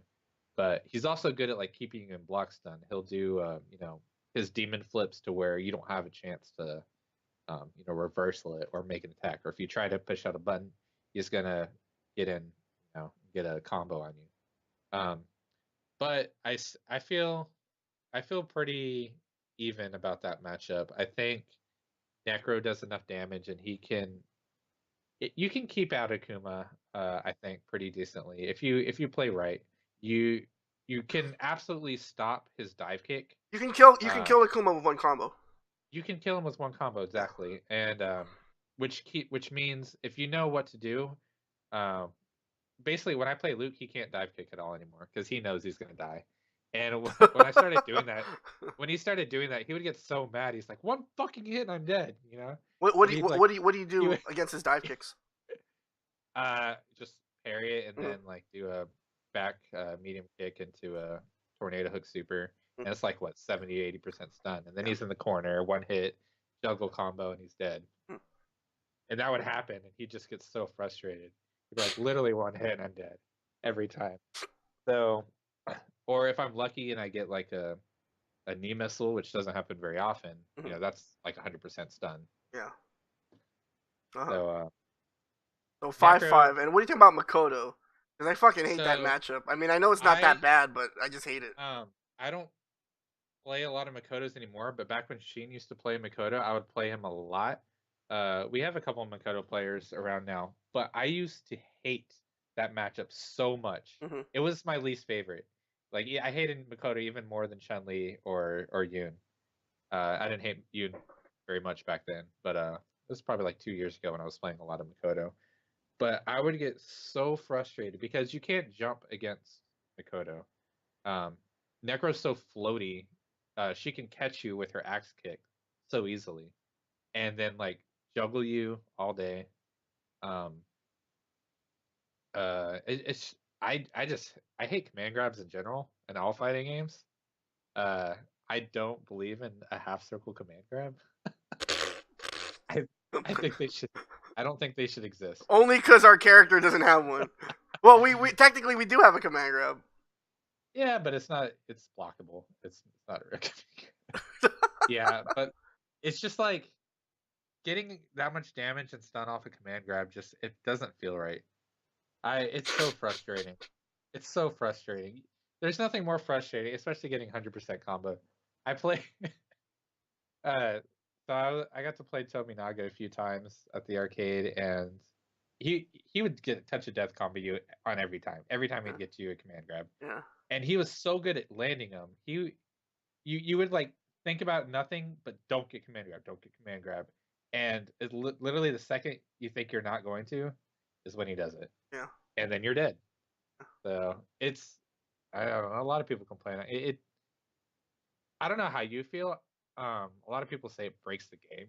Having 100% combos, but Well, remember that when I was coming up in the scene, a guy that I used to play with a lot, not just in the arcade, but like at home and casuals, was Kenai mm, Textaro.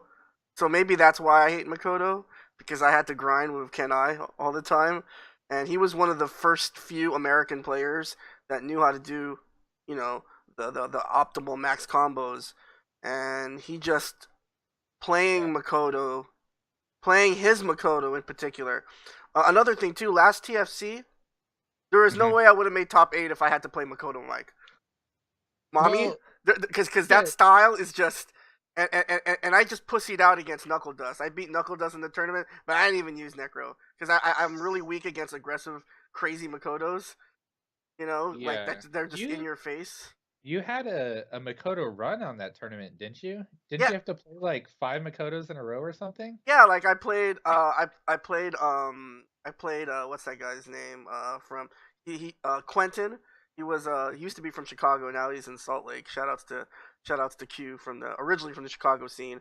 I had to play Knuckle Yeah. Dust, but like I told you, I pussied out and I just used Urian because I wasn't really feeling it. Hmm. I played I played a couple other Makoto players, and sorry I forgot their names. Then I played Roski, and I tried using Urian, and then he summarily fucked me up that first game, and I was like, okay, maybe I should just switch back to Necro. And then obviously I had to play Neobon. But So are you? I think the only Makoto player I didn't play, and I'm not gonna count Sheen because he's really a Yun player. But the only Yeah. Makoto player I didn't play was Makoto Mike. And I swear, if I faced him in the bracket, there's no way I would have made top eight. Yeah. Mommy would have just Yeah. He's he would have he he's he, really good. he would have wiped the floor with me unless I used Urian. Wait, So wasn't there there was a Makoto player in the from North Carolina? yeah, Roski and Knuckle Dust. Yeah. I You think have two I of them. remember we when we did the Texas versus North Huh? Carolina thing. I remember having to play him. Yeah. Yeah. They're completely They're different good. styles, Roski and Knuckle Yeah. Dust. Oh, Yeah. okay. But Yeah, I don't know. I don't know. I've always hated the character. I know it's not a bad matchup. yeah, it's You know, not. probably 6-4. You I can that kill doesn't make Makoto in me one combo too. it doesn't make me feel any better. Doesn't make I still Yeah, hate playing yeah. Makoto. You can I kill. do though. Uh, I hate playing like a really good Makoto. I yeah. do like playing mid-level Makotos though, because I love doing the corner juggles. yeah, the corner juggles. Corner But juggles. I always miss it. I mean, I have shitty It's execution to hard. begin with. But I almost always miss that juggle, and it's like it The frustrates first me. elbow. Yeah, the first elbow. It always frustrates me because I know just how much stun and damage I'm leaving on the table. Ah, it's so much. It's like an extra 30 or 40% stun. It's Yeah. crazy. But um doesn't that juggle actually work against Ken also? The neutral throw into elbow? Well, yeah, back. Yeah, I for some reason I can do it on Ken like really Yeah. well, but I can't. For some reason I miss it on Makoto. I don't know Yeah, I why. don't yeah, I think Monkey. it works on a couple other characters. I think there's a similar combo you can do on a Remy. Yeah. I think it works on Remy too. You can even do the elbow and then the medium uh back medium punch. I always kind of Yeah. wanted to do like a juggle combo video, but like those are actually boring to record. Like they're only cool when you do them in game, but like to actually do like a combo video of it is like really Yeah. boring. No, I think there's probably enough videos out there of that Yeah. already. I So think they've all yeah. So yeah. I think now might be a good time to take our second and final break. But before we do that, Rico, um, so I guess moral of this segment, right? If you're gonna pick Yeah. up Dirt Strike, don't pick Necro, right? Necro's garbage. But Necro's pretty bad. if you do, obviously you'll have a lot of sleepless nights. But you will eventually learn the game the right way. Because as much But as we talk shit about Necro, I feel like you know, it wasn't until I picked Necro that I started playing, like, because, I was kind of a mm, button masher. I mean, I'm still am, sort of. But, I was kind of I was like, super button masher when I first started, right? Like I was playing uh, 1942 or something.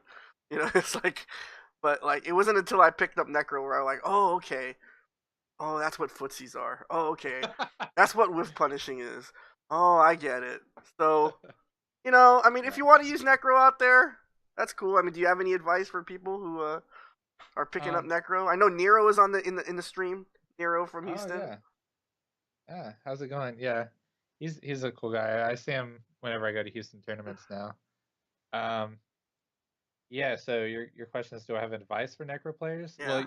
so you're definitely gonna have fun. Don't worry about winning because you're playing Necro. Um. I mean, that's you just have to like it's true. You have to keep playing because you can get discouraged really easily. uh And I huh. think that might be one of the reasons I stopped playing back when I was learning is because I was just losing so much. But he's a fun character. Things to practice.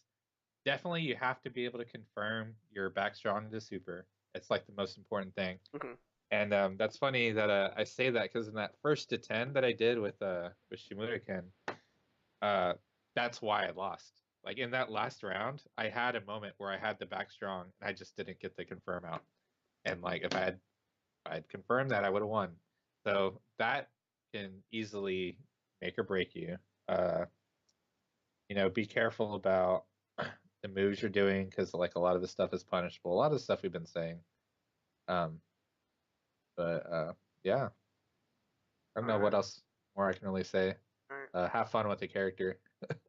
So before we end He's this goofy. particular part of the podcast, I Yeah. have a little bit of a surprise for you.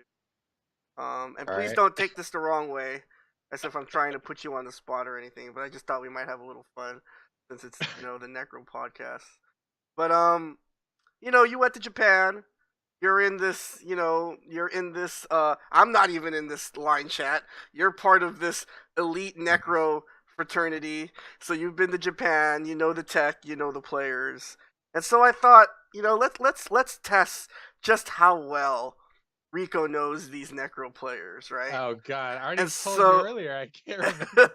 and so let's just test how well you can more specifically, let's see how well you can distinguish one Necro player from another.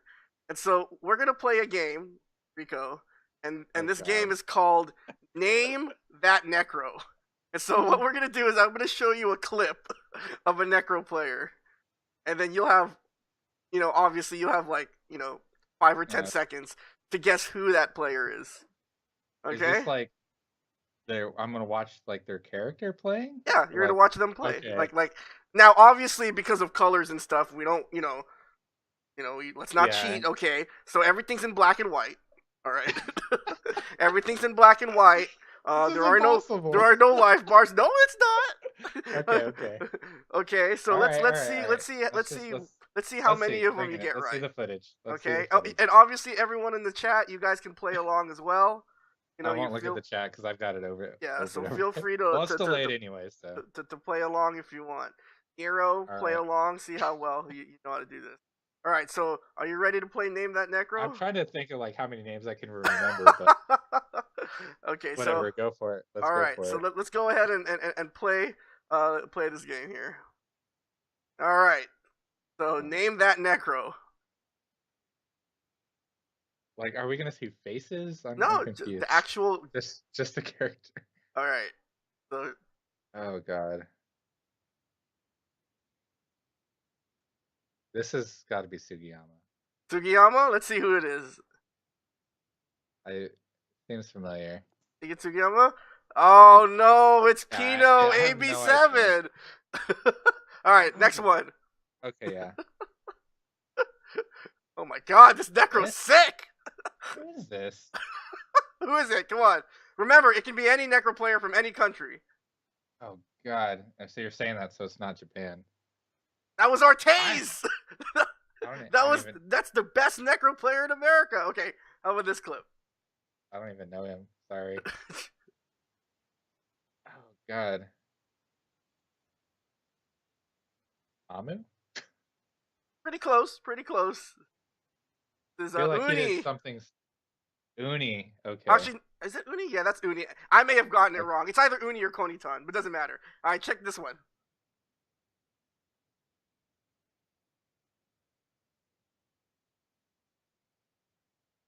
Bacchus? No, you're way off on this one. This is Asian Hitler.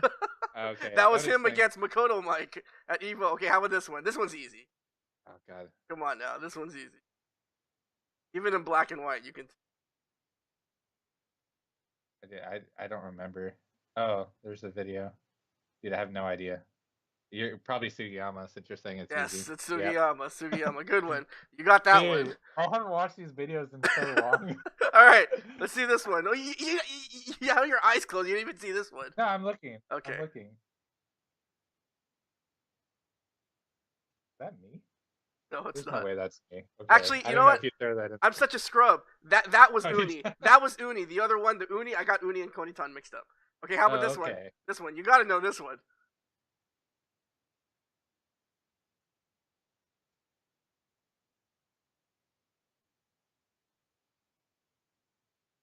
That looks like me. I don't know why I'm What do saying you guys think? But I feel like that is you. Yes! That is you, yes! Rico. That is you. Exactly. Okay. All right, last clip. Okay. Oh my god, this is so hard. Oh god, who did that? That was Scrubby, so that's probably something I did. I Uh, have no idea. who gives a shit? That guy sucks. Doesn't matter. Oh, I bet it was you. Who was it? That was me. Remember when I played? Okay. Remember when I played Neobond and I dropped my stun combo? Oh yes. And then he did that sick ass comeback. Oh god. Oh my. Okay, yeah. That was uh, at TFC, right? yeah. Oh, Yeah. oh, that was good. That was good. That was That good. was that was way too hard. All right. So Some of those videos I haven't seen in like God 5 years. oh my Uh, goodness. All right. actually, yeah, that first one I do remember of Pino. Now that you say who it is. Actually, But Lloyd was telling me, that, Nika KO was telling me that he bodied Pino when he was in Japan. I Like don't think Pino, I Pino heard Pino is. just doesn't block. Well, he doesn't. Yeah, you know it's funny because like the three guys that most people know are Pino, Sugiyama, and Konitan. Hmm. Actually, not even really so much Konitan. Most people just know Pino and Sugiyama. But I think Pino's really good. Hmm. Uh, but I think he's more just known because of like the videos that made it over here. Yeah. I don't. He's not really like His you know. defense is kind of weak. No. He's a wild character. He's a wild player. He's Yeah. all over the place. He's not like what you think of when you think of like the clean Japanese style. Yeah. He's a he's a bit of a wild card. Definitely. I watched him play. He's definitely a little. I don't know.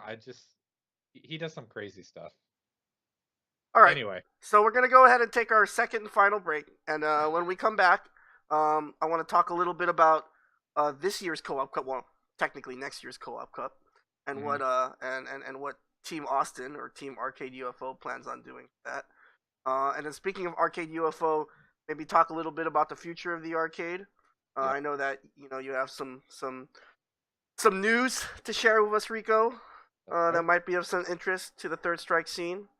And then we have some sort of segment that I do at the end of every show. I totally forgot the name of it, but hopefully, we'll get to that definitely. So anyway, you're watching the Mutant XPerience. I'm with Rico, aka Izco, Necro expert from Arcade UFO. We'll be back in a few. Don't go anywhere, guys.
All right, guys. Mutant XP back with Izco How's from it going? Arcade UFO. Rico, let's talk a little bit about next year's Co-op Cup. All right. Cooperation Cup 16. I believe it's going to be in a new venue. Is Arcade UFO going to make it 3 years in a row, or I are we sending a team from Arcade UFO again? I am pretty sure there's going to be at least one team. Hmm. This year we may even possibly have two teams. Oh wow. Yeah. So hopefully, generally, I don't think anything's going to be finalized till like probably the month before, Hmm. just because that's how people are here, including myself. So we'll know more in like late October, November. But the people that are talking about going, it may look like we may have closer to like 10 people if everyone ends up going. That's Not probably like 8 people. wow. Um, the one big surprise that might come is Marcus, for Hmm. whatever reason, agreed to come. Whether it Hmm. actually happens, I don't know. So that would be something really crazy. I know Haas has talked about wanting to go. Hmm. Um, I'm pretty sure about going. Sheen might go and not come back. We don't know yet. Oh, Uh, yeah, myself, Luke. Um, I thought the but barbecue in Texas was enough to keep him here, but I guess. the way it looks now is he might uh have to leave in like March or something, but I don't think he knows for sure. Hmm. Some other people, I think Kevin, the Urian player here, might go. I'm not sure. Kev or McKev or I forgot his. Yeah, Kev. Kenny is also another possibility, but Kenny's he gotten might. so much better. I mean, at least just from what I've seen, like Dude, Kenny, he Kenny, like is. this past weekend, I'd never seen him like play with that much fire before, but he Yeah, was kicking everyone's ass. yeah, I was, he's serious. I He was, wants his color back from when I yeah. beat him to get that blue color.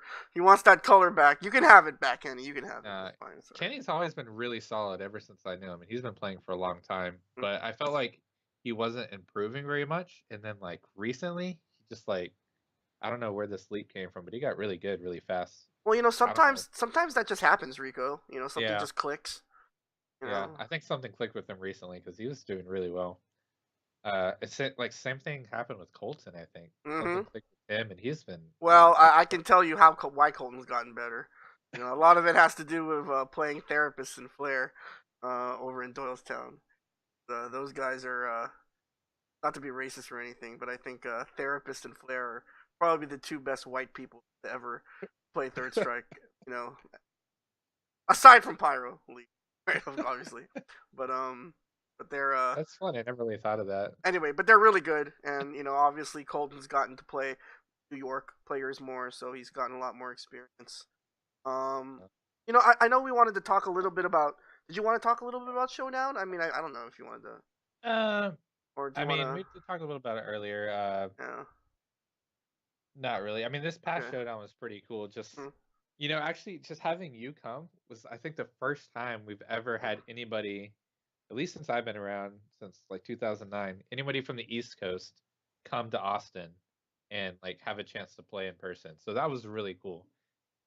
Especially because when I was learning, I knew about the guys um in New York, like you and Nika K, all those guys, and I knew like these guys over there like really good, and I never had the chance. I never thought I'd ever had the chance to like play with you guys. So it was a cool experience just meeting you in person and playing. Even on this super gun, that night was pretty fun. But it's just something because like I talked about a little bit earlier, our scenes were so split up. Austin's kind of like this little hub where we're not on the coast. Mm-hmm. We don't have all of California. We're just our own little scene, and we stick to our little. I guess you could call it like a little bubble, which Austin really kind of is just like a bubble in the middle, of, the country. An oasis in the middle of the desert. Yeah, it really is. Uh-huh. So I never really felt like we were part of like the rest of the country, but then like the past couple years, you've really made a difference in that, just like getting communication going between all these like different scenes. So I don't know, it was just something I never thought would happen. Mm. Uh, so I don't Yeah. know, it was cool. So hopefully more of that kind of thing will happen. more international travel. TFC is obviously like the biggest in making the biggest movement towards like getting everyone together. And I think TFC is probably more. Texas Showdown is still like its own thing. Mm. Not like anything crazy. I mean, um, it is what it is. It's a big major, but I don't expect guys to come down just for Texas Showdown. We have But there's good. no reason why they shouldn't, because I Yeah. mean, because like we were discussing earlier, Rico, even though you came into the scene kind of late, players like Haas and maybe even Sin and Fubar Duck, they know how important Texas Showdown was to the history of Yeah. American Well, Third but Strike. it It's is, and but so it's important to have Third Strike at Texas Showdown. but yes, but this year, and just because you were coming Hmm. and Colton getting the super gun, that was the first time we actually had like a real setup Yeah. for Third Strike. The past years, everything's been on console, Hmm. since OE came out. Hmm. So that that might be a good sign, and maybe hopefully next year is even better. Hmm. You know, And obviously, KD is doing good things in Houston. yes, And yeah, so obviously there's that connection there. Yeah, I mean things are looking up for Third Strike in Texas, and I guess that's um, a good segue for to talk a little bit about Arcade UFO. yeah. I guess there's been some big changes lately, or there are some changes that are currently underway when it comes to Arcade UFO. You want to talk a little bit about that? Yeah, so the past, I mean, not gonna lie, the past year and a half ish have been pretty bad for Austin Third Strike. There hasn't been a lot of morale. UFO had been, it just hadn't been getting a lot of love. We have two cabinets. One of them's been broken for like probably 2 years now. Um, and I think the owners have been, they've been around for a long time and they put in a lot of work, but it's not easy work when you're not making a lot of money, and to keep it going for as long as they did good. But I think Ryan's time as owner, I think he was ready to let it go. So I don't feel bad talking about this now because he posted all this on Twitter recently, and this has all happened within like the past month. Like, so this is all brand new. And they behind the scenes, he'd been talking about selling it for at least a year now, and I kind of knew about it because I'm friends with the other owner, Chrissy. But just this past week, they finally made all the finals on their sale, and there were a lot of worries about who was going to end up buying it. Because I know one of the talks was there's this arcade here called Pinballs, which it's like a pinball arcade, and if they were interested in buying it out, and if they bought it out, no one really knows what was going to happen because they run like an amusement family center arcade, and who knows. But the three guys, it ended up being three guys that bought it, and they're all regular UFO players, and they're all rhythm game players, so they're not fighting game players, which is I think concerns some people. Yeah, there's the footage of UFO. Um, but I'm actually so I know we talked about like my history with music games, but I feel like I'm one of the few peoples that can communicate with both sides of the arcade scene. I'm in the fighting game scene now, which I feel very welcome in, but I'm still very welcome in the music game community. And I'm friends with all these guys that bought it, and I have really high hopes because even though none of them are fighting game players, they recognize Third Strike as a major part of the arcade, and they know that there's like a bunch of us that come just for Third Strike, and they they talk to me all the time, and they assure me that like Third Strike is their number one priority. Getting the second cap fix is priority. They've asked me to run more tournaments. They want to run Third Strike tournaments. So this kind of an announcement. I've already agreed to continue bringing back the monthly Third Strike tournament Oh, as great. soon as as soon as the we're gonna they're doing everything they can to get the second cab back up and working, which has been the major region that I haven't been doing them because doing a tournament on one cab it's just not fun. Um, it's a bit tiring. Mhm. Um, so another thing is one of the guys who bought it actually has another Versus City back Oh at his wow. house. Yeah, Great. so that Oh and okay. we have extra boards here. Mhm.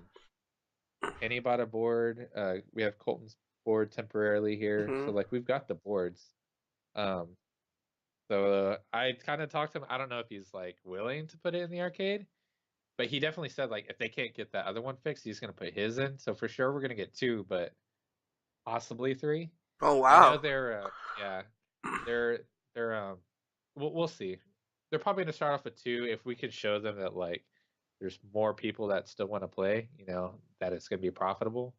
It might be a possibility. Mhm. Um, but they're wanting to do like all kinds of things. Even they've only owned it for a week. Mhm. They've already fixed like I know 3 or 4 of the cabs that were broken. They're putting in their hearts and soul to it. So I see them there every day working on cabinets. It's a really good sign, and Mhm.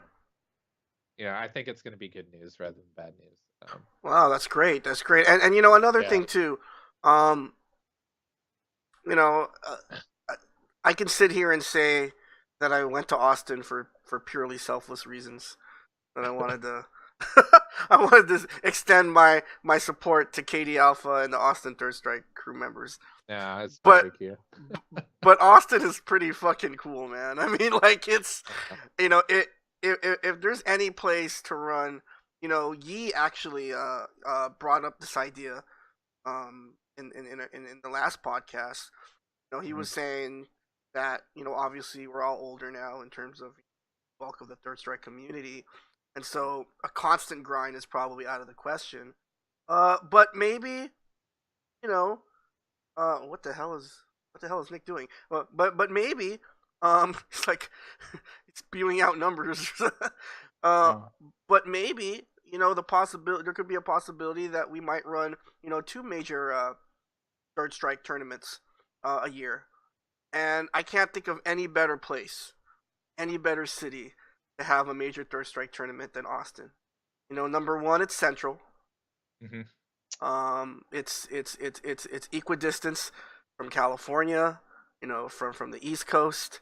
Obviously, the players that don't normally travel aren't going to come, just the way it is. Hmm. But I think Austin is an amazing town.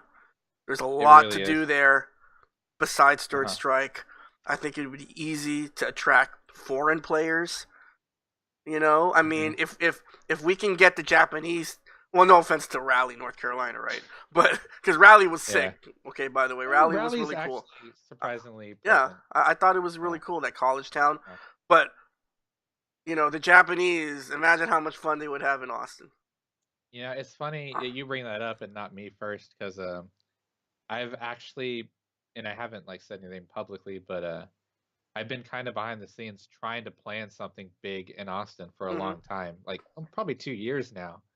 And the logistics are pretty difficult. Mhm. And especially with like the decline of UFO, it's been really hard. And it just there wasn't a good opportunity. And well, first of all, the time I wanted to do it was New Year's, which isn't a good time because of Co-op Cup. Um, but um, what does seem like a good time is South by. You got people coming into Austin Mm. anyway. There's a lot going on. Um, there's more to do than you know, just Third Strike because it's hard to get people to travel for something like that because it's going to be only Third Strike. You know, every other like TFC, any other major, you're going to have Street Fighter Five or your main games that you're going to go. It's going to have tons more people. So like what? There's no real major in Austin, but we do have South by, and they've been doing How the. about DreamHack? I mean, that started right. That's right. We also have DreamHack Uh now, huh. and they're both around the same time. They're Yeah. both like February, March. So yeah, and hopefully if things go well at UFO, you know, this coming year might be a good year to do that. Mhm. You know? Awesome. Awesome. So Well, yeah, look uh, out for the next month is going to be pretty exciting. right. So look out for something. And is the Twitter account? I mean, I put the Twitter account on there, but I know probably Fubar ran that Twitter account. Is that going to be the same Yeah, Twitter account that you're going to use? And yeah. So as okay. far as I know, they're handing over all the UFO social media, the Twitch, the Twitter. Hmm, I know for sure they got the website. hmm. Um, I assume all that's gonna come to them. So yeah, it Okay, should. great. Yeah. No, I'll say yes. Okay, I'm not gonna be back on next week to say like, oh yeah, for sure. But you know, yeah, that should all be happening. So yeah, follow the UFO Twitter. I think they're gonna like probably want to redesign the website. Like two of the guys that bought it out are both web developers, uh-huh. myself included. So Uh-huh. they wanna make a new website for it. Yeah, Okay. hopefully, a lot of exciting things will happen in the next month. Definitely, definitely. Um, well, just coming from me personally, Rico, I have a tremendous respect for anyone that's trying to start something in their scene or revive something, and Yeah, so I really appreciate the things that you're doing in Austin. yeah, Um, I and really appreciate that. I also KD too. I mean, Texas has just been stepping up their game. Haas has always been a firm supporter of Third Strike. You guys are just good people, man. I don't know where you get the, I mean, that southern hospitality, I don't know if I can ever move there because I don't know Yeah. if I'd be comfortable, you know, teaching a class where any of my students could be packing. But but They aside from just that, passed a no income tax. I mean, Texas is pretty nice. they just passed a legislation at the start of this month. You can now carry swords or Jesus any Christ, blades. Jesus, wow. Yeah, it's kind of. I haven't It's seen any. well, It's what's that funny. anime? What's that anime where all the kids have to like kill each other or something? Was it like Oh, I don't know. dude, I don't where know. like I don't really watch anime, my wife does, but like there's this anime where like all the students like basically have to off each other. It's like Battle Royale? maybe Oh, battle anime. royale. So is that like Oh, battle anime. royale? The battle royale bill? It's funny you hear stuff like, oh, people just carry guns around all over the place. In my entire time, I don't think I've ever seen that. I've seen like maybe people carrying a gun at Whataburger or uh, something, but the Austin is a pretty Whataburger's the shit. liberal. Whataburger's the Yeah, shit. Whataburger's a shit. Uh, Austin's a pretty liberal town. Yeah. You don't get a lot of the Texas stuff that you think of when you think of Texas here. It's a good balance Uh huh. because you're in Texas, but it's also very modernized. Uh huh. It's just a really nice city. Um, but yeah, Well, a couple of there we also have some logistical problems like if we wanted to do something like a big tournament or a big get together for Third Strike, it can't be at uh, UFO. that's exactly. UFO is a really tiny place. Uh huh. And parking has only gotten worse there Uh huh. Well, you did because say that the they owners own another arcade, right? Pinball. Is that any bigger? no, that was the people that were going to buy it. Oh, okay. They They didn't buy it. Yeah, yeah, they are right. completely separate. Those aren't the people that bought it. No. But there's a few things that are do kind of make it possible. Uber's gotten big. Getting around's not so hard. So, I we finding a place if we did do it somewhere other than UFO might be kind of challenging. But we have owners out now that are more willing to do stuff like that.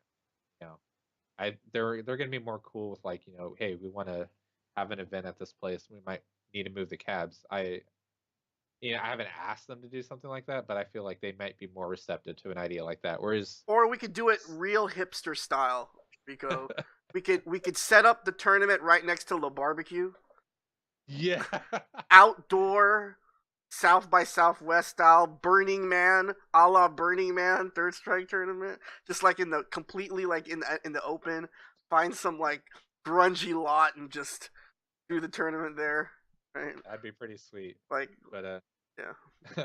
oh, also anyone who doesn't know, you didn't go to Franklin when you were here, but Franklin like burned down a few weeks ago. Wow, really? Yeah, Wow, wow. they it happened like in the middle of the night. Does There's anyone like know all what kinds of articles. happened? Like I arson? think something with one of the pits, Oh, like okay.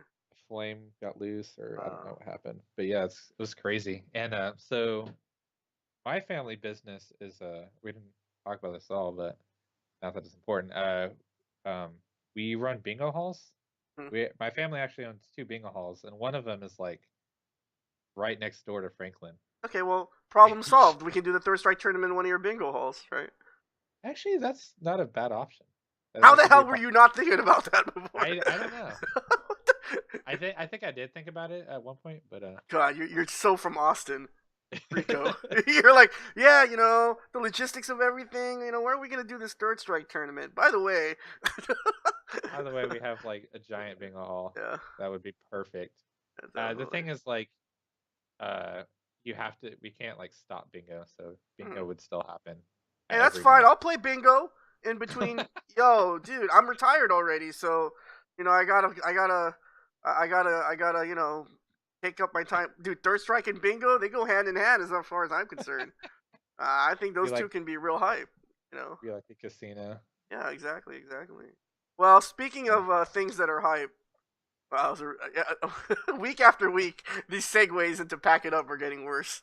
But anyway, before we run Gotta out of pack it up. time, Rico, I know I don't know if Kaz is on the stream yet, but obviously we have to go soon, and so before we do leave you guys, obviously we have to look at this week's nominees for pack it up. So Rico, how are you liking pack it up? I feel Uh, like I feel like uh, sometimes it's kind of difficult to find good clips.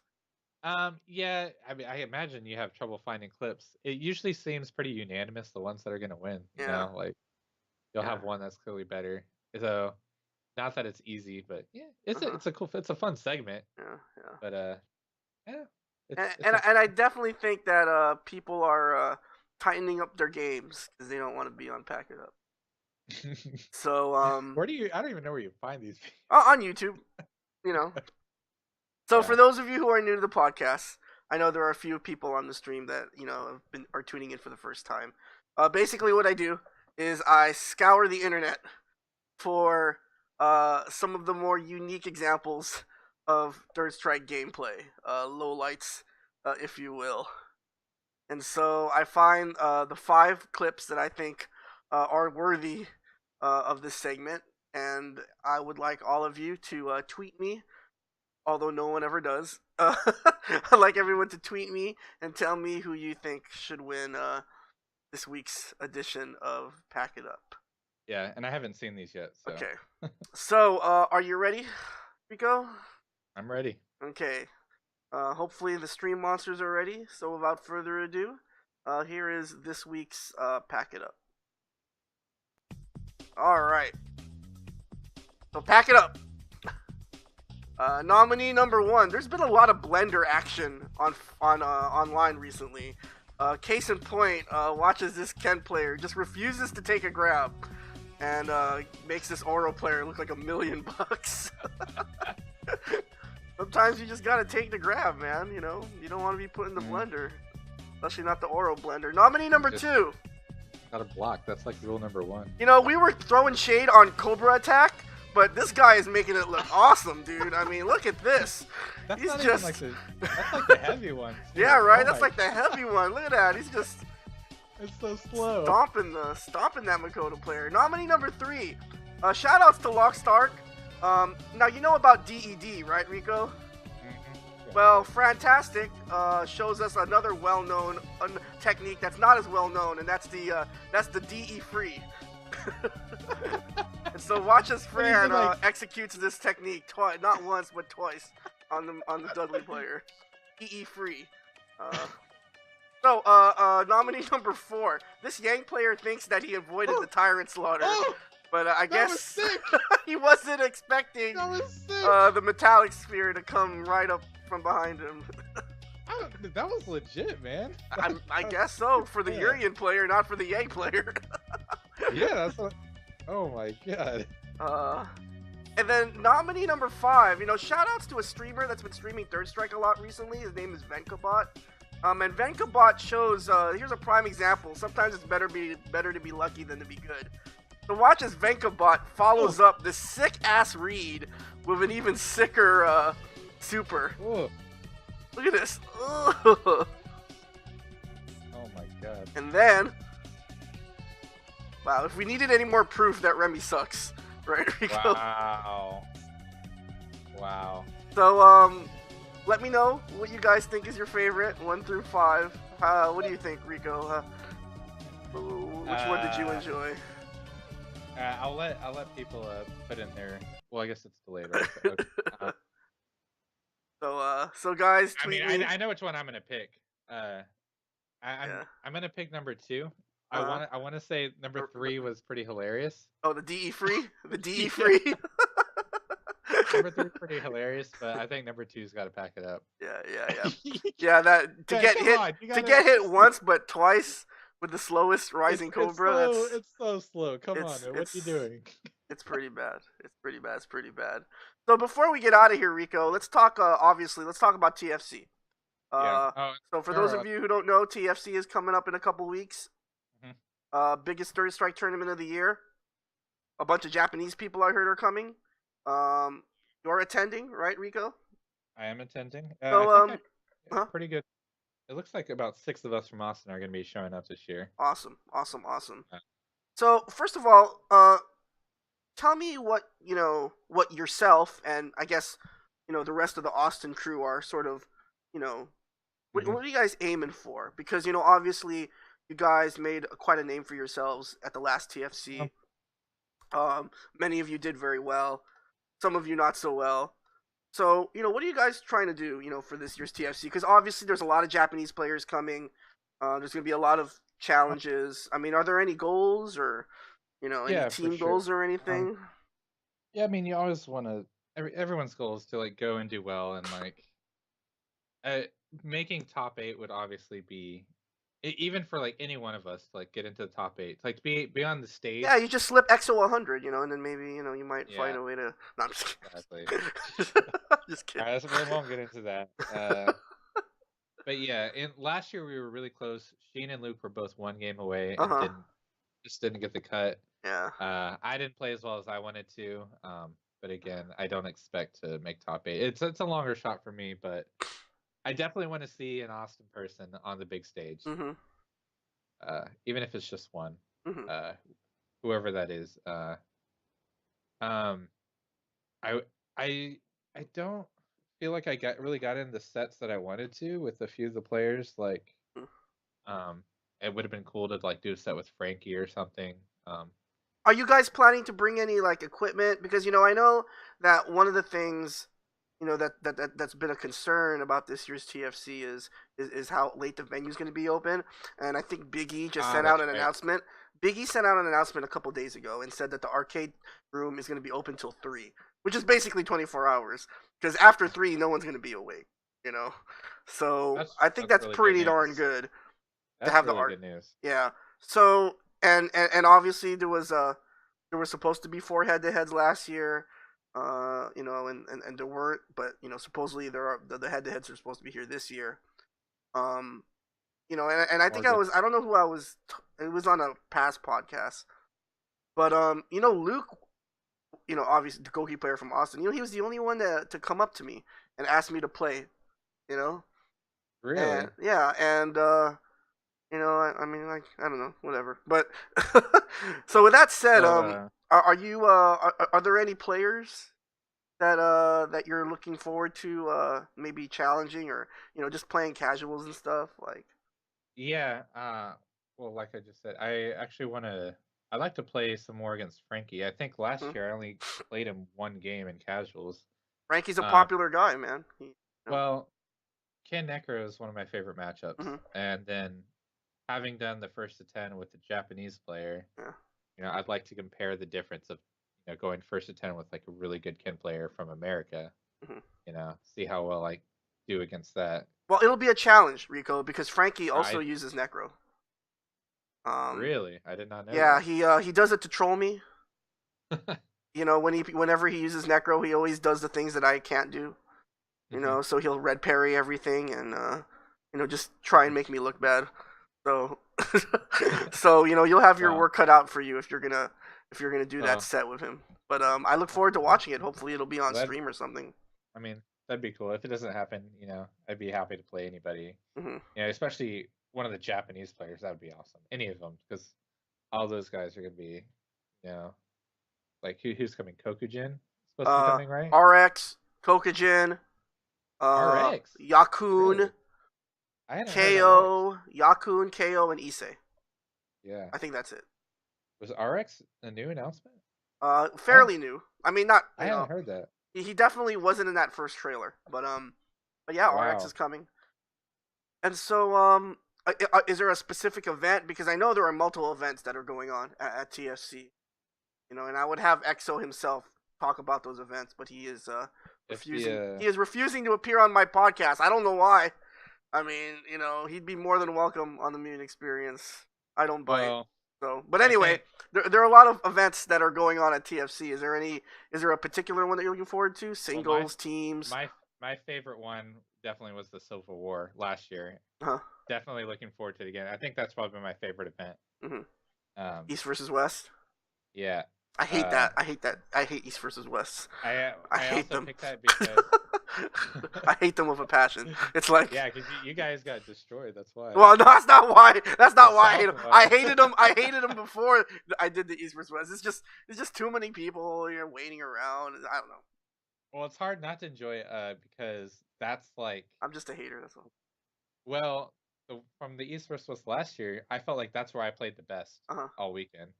And it was weird because we just got there, and Yeah. also Luke played the best Yeah. Yeah. during the East versus West. Took out like Like you said, 2/3 of our team, right? Supposedly. he took out 8 people. Yeah. I took out 5 people. So like Yeah. between the two of us, yeah. And that was like I think the first time Austin like really stuck out. Like wow, these guys might be all right. And no disrespect, Rico, but there's a reason No. why I decided to take a nap during East versus West because I don't like East versus West events. Yeah, I remember you sleeping on the couch. That's why I decided to take a nap right during Yeah, that we event. barely woke you up. Yeah, I remember your turn. I remember when it was your turn to play. You're like slacking I was yourself off. half asleep. I was like, I was half asleep. I was like, I didn't even know what was going on. Yeah. But anyway, so okay, great. East versus West. I hope you guys do really well. One last thing I wanted. Uh, well, there was Oh, a couple of what do you things want to talk I about? wanted. Someone had asked a question in the chat that I wanted to make sure I got to. Oh, okay, They yeah, asked, Fighter's Destiny. I think. yeah, is there a char I ever wanted to use but don't? So I will answer that. Uh, I I generally actually play. I'm really bad at like playing just one character. I switch around way too much, more than I should. But one character I almost never play because I have no idea how to play is Ibuki. Um, and I always thought she was a really interesting character. And when I learned the game, she was one of the characters I tried to pick, and I just could not figure her out. I think she's got like all kinds of crazy shit. She's so fast and quick. Um, it's a different play style. And it'd be fun to learn how to play. I never bothered. It's too difficult for me. It didn't fit my play style. So yeah, Didn't I'd say Tenren come visit Austin a few months Enron ago? did. Yeah, Yeah. he actually came twice. Mm. He came once. He's come past year for the what is it, the circuit Circuit of the Americas or something. One of those race car things. I'm not big into racing. So I don't know. But yeah, so I think his like plan is to come every year for that event. Awesome. Well, the best of luck, Rico, not just to you, but to everyone from Arcade UFO at this year's TFC and also at next January's Co-op Cup. I know that I said this before, but I'm glad that Arcade UFO is in good hands. Yeah. I'm glad that the future is looking bright for that place, and most of all, I'm glad that that you're that you're committed to running events because being a tournament organizer, especially for Third Strike, especially for this scene, can be a pretty selfless can be a pretty selfless thing, Yeah. And I know Katie talks about it a lot.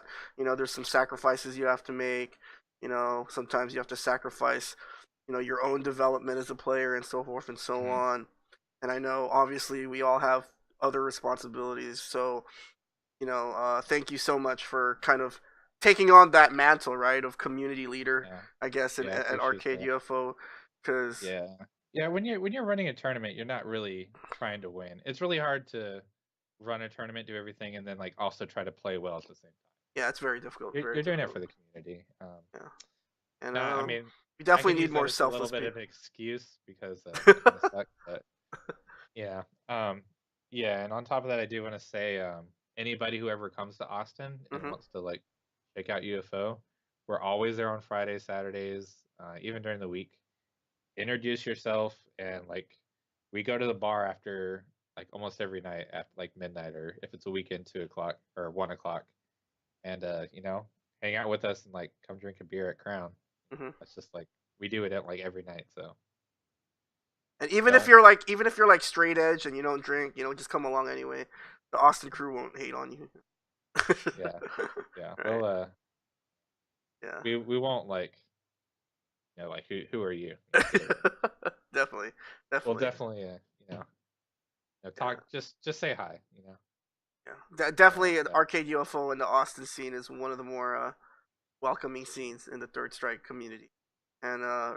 Rico, you're a big reason. You're a big part of why that is.